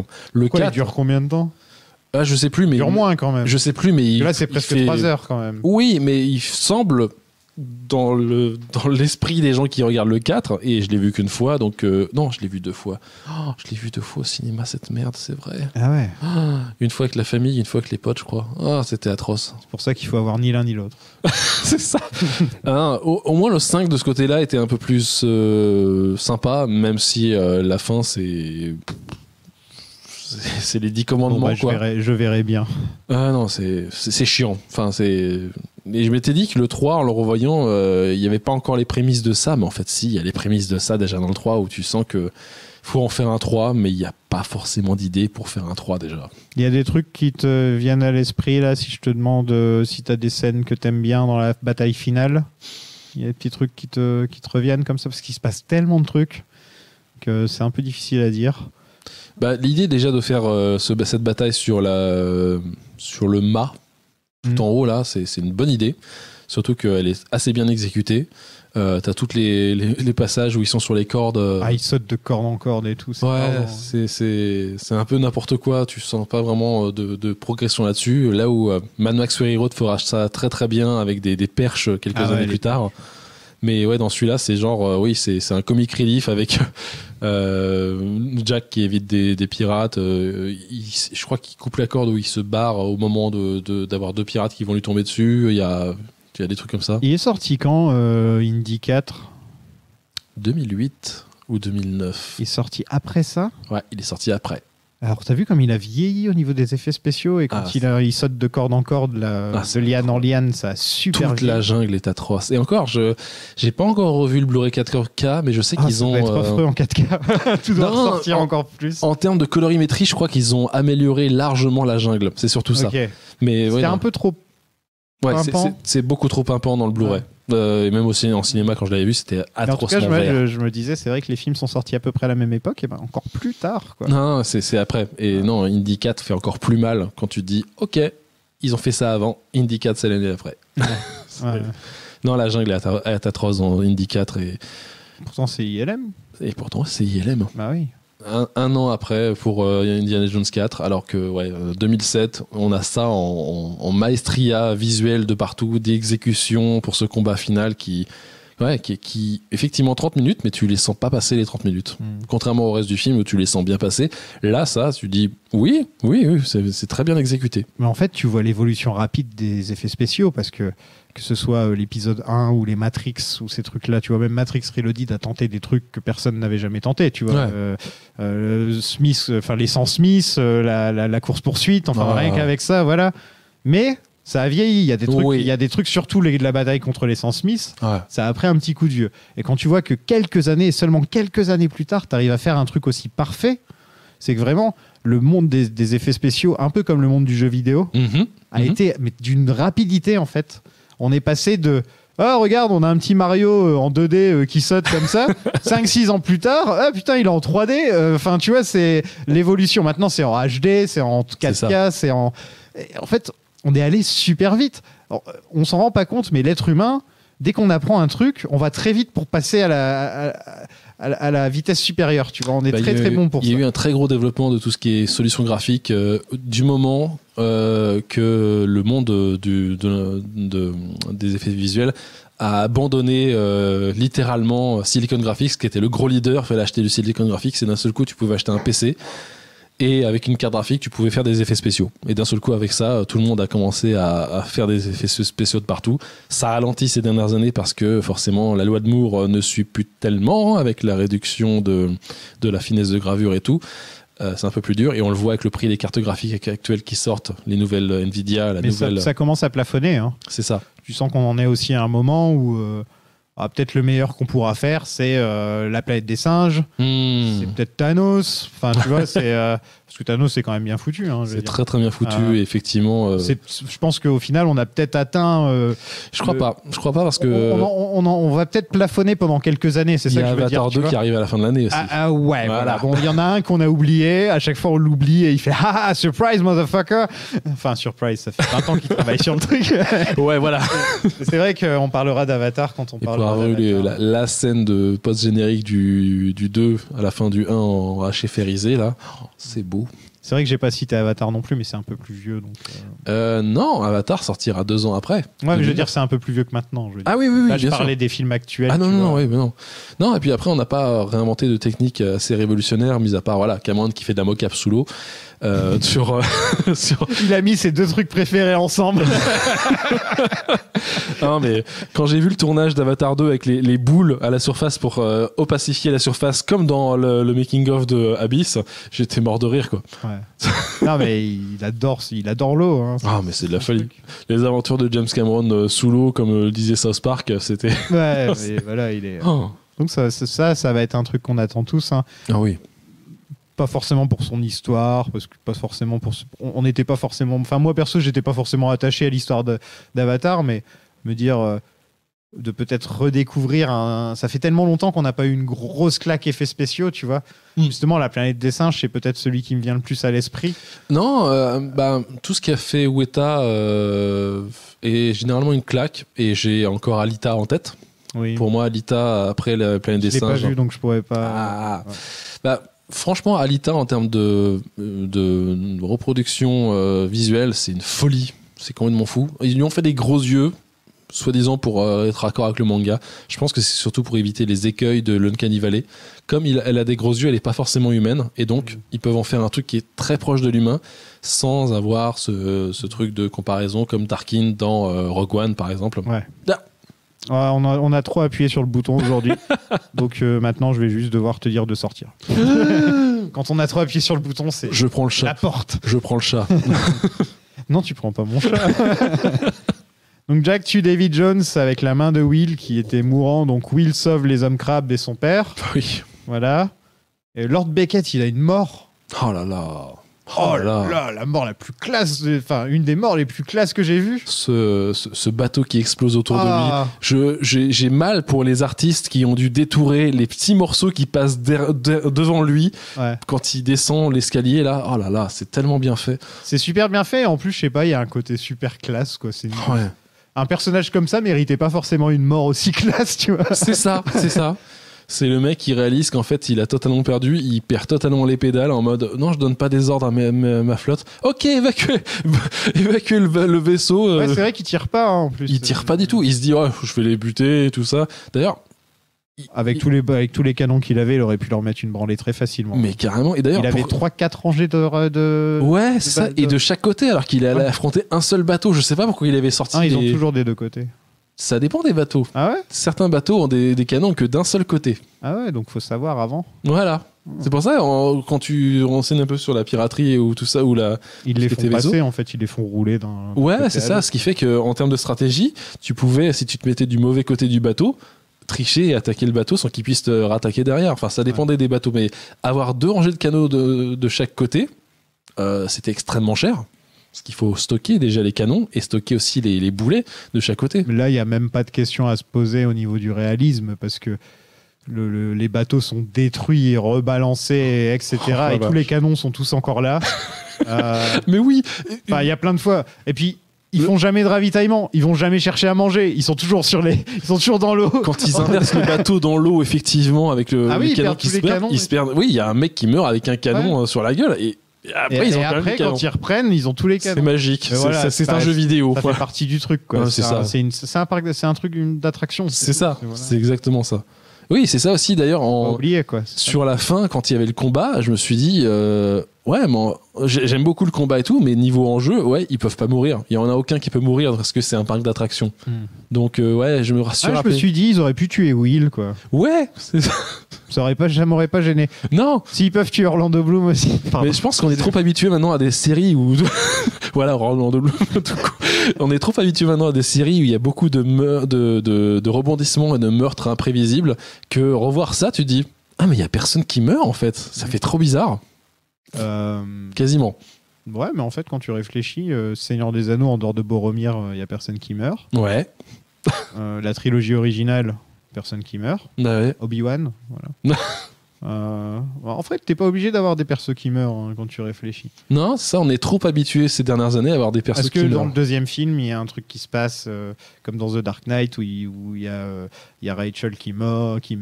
Enfin, tu vois, il faut toujours attendre un petit peu le moment d'arc dans les films, mais au final, non, t'es pas obligé. C'est vrai. Monsieur Gibbs, capitaine. Tu peux lancer mon tricorne en l'air si tu veux. Ah oui, capitaine. Maintenant, on va le chercher. Et on finit la trilogie avec Barbossa qui a volé le Black Pearl pour trouver la fontaine de jouvence. Sauf que Jack a piqué la carte pour la trouver. Et donc, ils auront besoin de l'un de l'autre. Elle est vachement bien cette carte parce que ils en font t'as les deux propres avec celui qui tourne et celui qui bouge pas. Et c'est assez bien mis en scène de façon à ce que tu te fasses pas la réflexion totalement. Mais on est d'accord que ça pourrait jamais tourner, ce genre de truc avec un truc plié comme ça. Ah non. Mais c'est très joli. Non, C'est très très joli. En bois ou en plastique pour ce genre de truc. Oui. Mais bon, bah voilà, on a fini.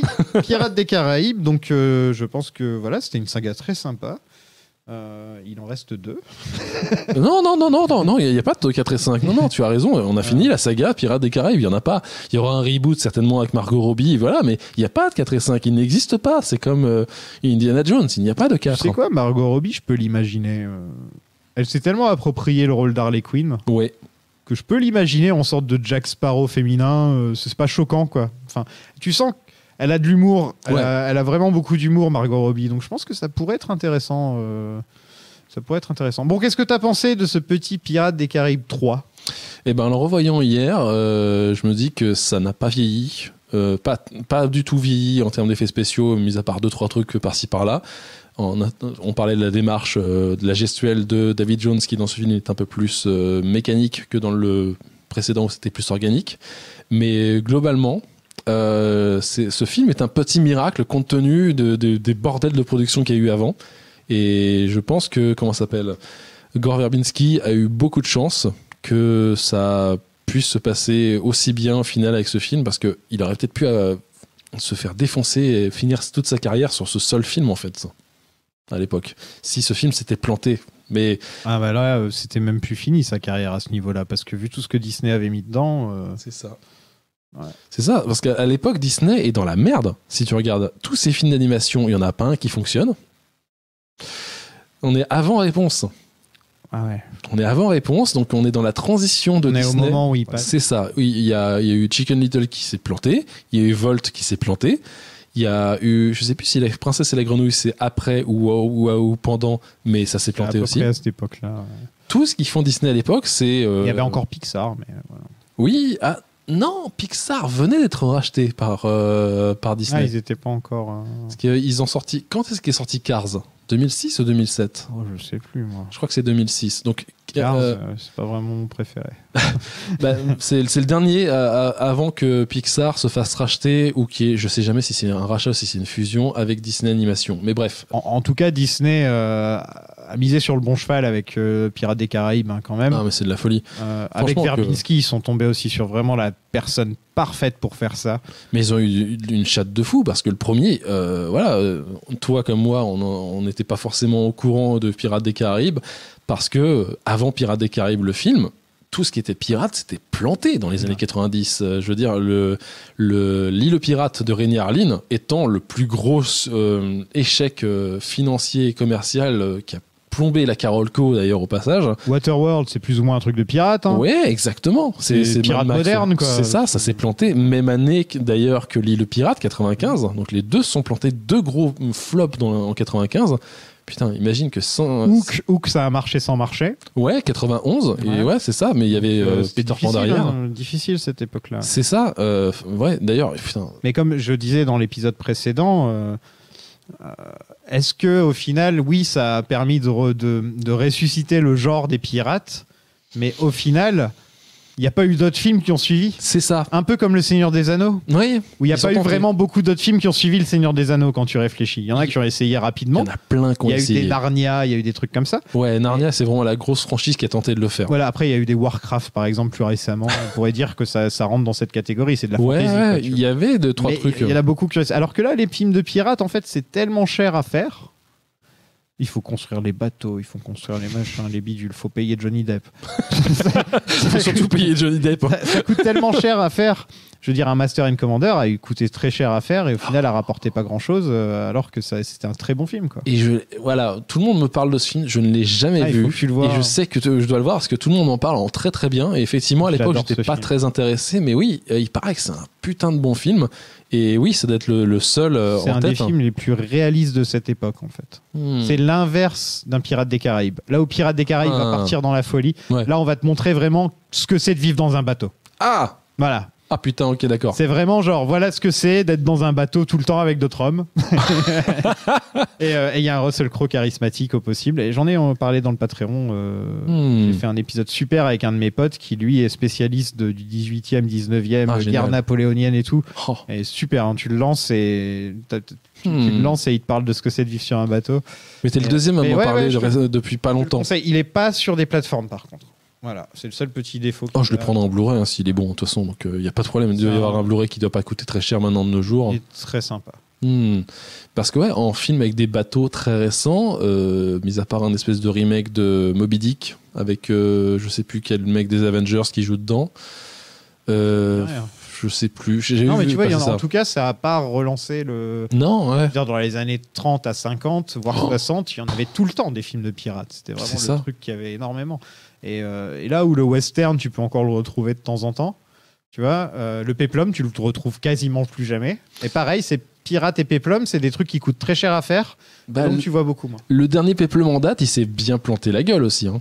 C'était lequel ? C'est un remake de Ben-Hur. De Ben-Hur. Ah oui, Ben-Hur.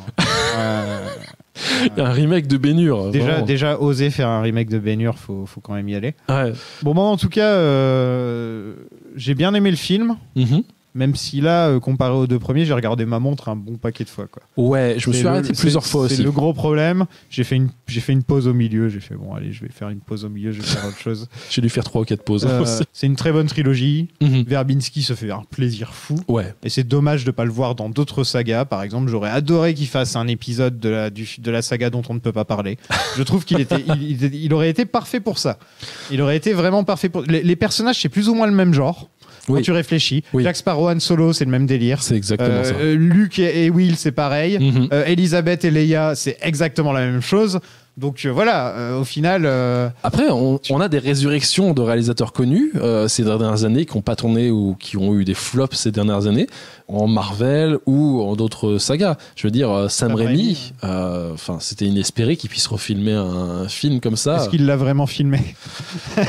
En tant que fan d'Evil Dead, franchement, je me suis amusé devant le Doctor Strange 2. J'ai bien aimé. Et surtout, j'avais revu Drag Me to Hell juste avant et j'ai bien aimé. Mais oui, je le verrais bien, Gore Verbinski, repêcher pour faire des films de nouveau, pareil comme ça, même si effectivement j'ai peur que le rouleau compresseur Marvel ou même tout simplement le rouleau compresseur Disney le foute en l'air sur ces films actuels.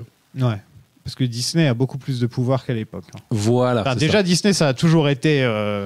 Ils ont des vagues successives où tous les 10 ans, ils font une connerie et ils n'arrivent pas à s'en relever. On évoquait le fait que l'animation se pétait la gueule au moment que Pirates des Caraïbes fonctionnait, ce qui les a un peu sauvés pour le coup, on va dire, en plus du rachat de Pixar. Mais là, je pense que même s'ils le disent que la phase 4 de Marvel est oui, on sait où on va, ils savent absolument pas où ils vont. Et tu le sens carrément. Ça se sent grave. Ou alors c'est une phase entière de filler. C'est genre, bon là, il faut un épisode filler. Non, les gars, il faut une phase filler.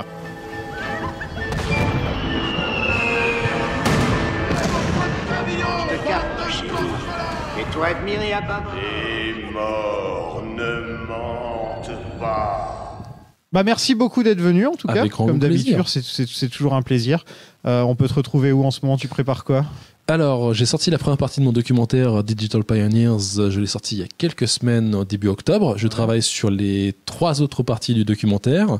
Pour ceux qui ne connaissent pas, c'est un documentaire sur la compagnie Digital Productions qui a fait les effets spéciaux numériques de The Last Starfighter, qui est un film post-Star Wars qui tente de faire à peu près la même chose que Star Wars, mais avec des vaisseaux et qui remplacent les maquettes en images de synthèse. Donc c'est le premier film à utiliser l'image de synthèse pour remplacer un truc qui était fait avec des maquettes avant. On a 2010 après où tu as Jupiter qui est en image de synthèse et Labyrinthe avec David Bowie, Jennifer Connelly où tu as une chouette en image de synthèse au début. Et la première partie du documentaire est sur ce qui s'est passé avant la création de cette compagnie, parce que les 2 fondateurs de cette compagnie avaient à eux seuls créé grosso modo toute l'image de synthèse des années 70, donc Westworld, Future World, Tron, Looker, Star Wars. Non, pas Star Wars. Ils avaient été contactés pour faire Star Wars. Xanadu. Non. Ils ont pas fait Xanadu? Non. Je suis déçu. Non. Oui, Olivia Newton-John, oui, effectivement, c'est de l'actualité. Elle était en image de synthèse. Non. Mais oui, ils avaient été contactés par Lucas dans les années 70. Non, pardon. Ils ont prouvé à Lucas dans les années 70 que l'image de synthèse pouvait faire quelque chose dans les films. Ah bah c'est cool. C'est eux qui ont initié Lucas à l'image de synthèse. Ils ont acheté une maquette de X-Wing. Ils l'ont scanné. On pouvait pas vraiment pire scanner. Pire que ça. Ils ont fait des dessins industriels vus de côté et vus du dessus du X-Wing et ils ont encodé avec 2 traceuses comme ça, enfin deux trucs avec des pointeurs, point par point.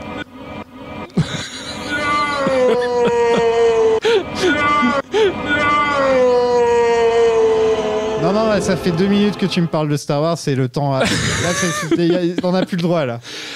Et ils ont encodé. Non, mais allez, en tout cas, ils l'ont encodé, voilà. Voilà, allez regarder le documentaire. Voilà. Comme ça, au moins, ce sera beaucoup plus simple. C'est ça. Et merci beaucoup d'être venu. Avec grand plaisir. Voilà. Merci beaucoup à vous de nous avoir suivis. Comme vous pouvez l'entendre, j'ai une voix. Je ne tousse plus. Alléluia. Un grand merci au capitaine Alexis, à Aurélien Flint, à Claire Crochet, Monsieur Damien Mouche, Louis Maltese, Michel Tripwood, Steamboat Lizzie. Je trouve que c'est le meilleur nom, Steamboat Lizzie, personnellement. Le Cœur de l'Océan, Long John Sébastien, Rakam Le Ced, Yann Haddock, Luna Sparrow, Mehdi LeChuck, Rémi Barbossa, Gérard de la Perle Noire, Aurel Jones, et bien sûr Béa et Barbara, les Barberousse. Et un autre merci à tous les gens qui ont réagi à mon message de la dernière fois. Et qui m'ont envoyé plein de messages d'amour. Et j'avais pas vraiment fait ça pour avoir des messages d'amour, hein. C'était plutôt parce que j'avais envie de passer un petit coup de gueule. Mais ça me touche quand même beaucoup et c'est super sympa parce que en fait les podcasts, j'ai l'impression qu'on n'a pas forcément de feedback de la part de notre audience. Enfin, c'est assez rare, à part quand on dit un truc provocateur. Et là, on a forcément des réponses. Et on a rarement, au final, je pense que parce que sur YouTube, il y a les commentaires et ce genre de trucs où il faudrait que j'ai une page Facebook peut-être pour que ça marche mieux. Et donc, on a rarement de feedback. Et là, d'avoir autant, parce que j'ai eu vraiment beaucoup de messages me disant que le podcast vous plaît et que vous aimez ce que je fais et que vous aimez mes invités. Et voilà, donc je trouve ça vachement plus sympa. J'aime pas pousser des coups de gueule. Je pense que je le ferai 1 ou 2 fois dans l'histoire du podcast. Pourquoi pas un petit coup de cœur plutôt qu'un coup de gueule. Donc merci à vous. Vous êtes des amours et c'est un plaisir, vraiment un plaisir de faire ce podcast pour vous.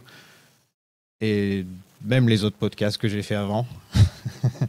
Et ceux que je ferai dans le futur. Parce que je pense à peut-être faire d'autres trucs, peut-être me diversifier dans les séries télé, pourquoi pas. Voilà, je peux rien dire d'autre que merci, quoi. Je vais pas tous vous remercier un par un comme je fais avec les gens du Patreon, parce que là, il y a vraiment beaucoup de gens entre Twitter, le Discord, le Patreon, et bien sûr Apple Podcast aussi, où j'ai eu vraiment beaucoup de messages là-dessus. Je vais continuer donc à faire ce que j'aime, et j'espère que vous allez continuer à l'aimer. Voilà. Maintenant, c'est le moment où je fais de la pub. Vous pouvez nous suivre sur @sagapod sur Twitter. On est bientôt à 2000 followers, donc n'hésitez pas à nous rejoindre. Peut-être que vous serez le 2000e. Et de temps en temps, je fais des concours et des trucs comme ça pour filer des goodies. Donc n'hésitez pas à nous rejoindre. Et aussi, on a un Discord. C'est vrai que j'oublie tout le temps de le dire, mais il y a un Discord. Et on fait des petites soirées. Je suis souvent sur le salon vocal à parler avec les auditeurs et c'est plutôt cool.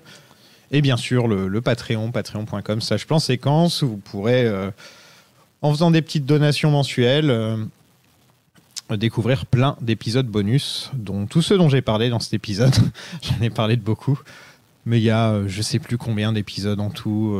Entre ça et les séries, plus mon podcast perso, il y a vraiment beaucoup de contenu à rattraper. Si vous vous ennuyez en ce moment, qu'il n'y a pas de podcast qui vous tente ou que vous avez déjà écouté tous les podcasts qui existent en France, eh ben, il y a plein d'épisodes qui vous attendent sur le Patreon. Et encore un grand merci à tout le monde, ça me touche énormément, ça me fait vraiment chaud au cœur.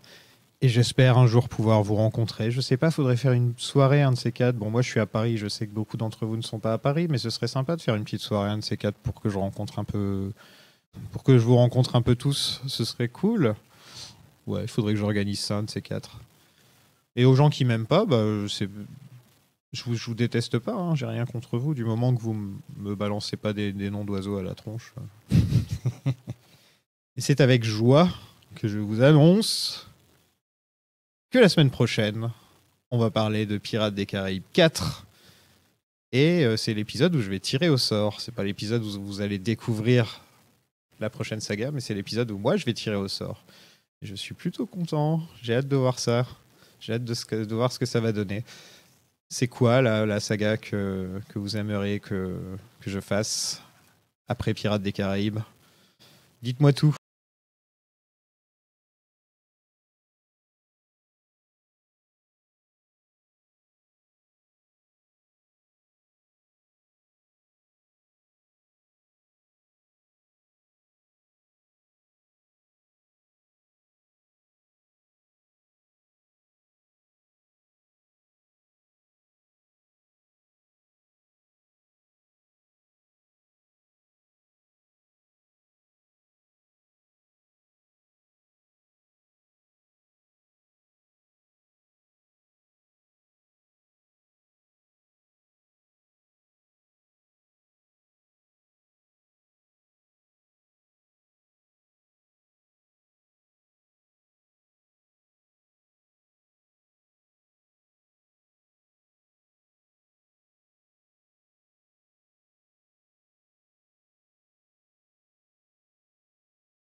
Yar!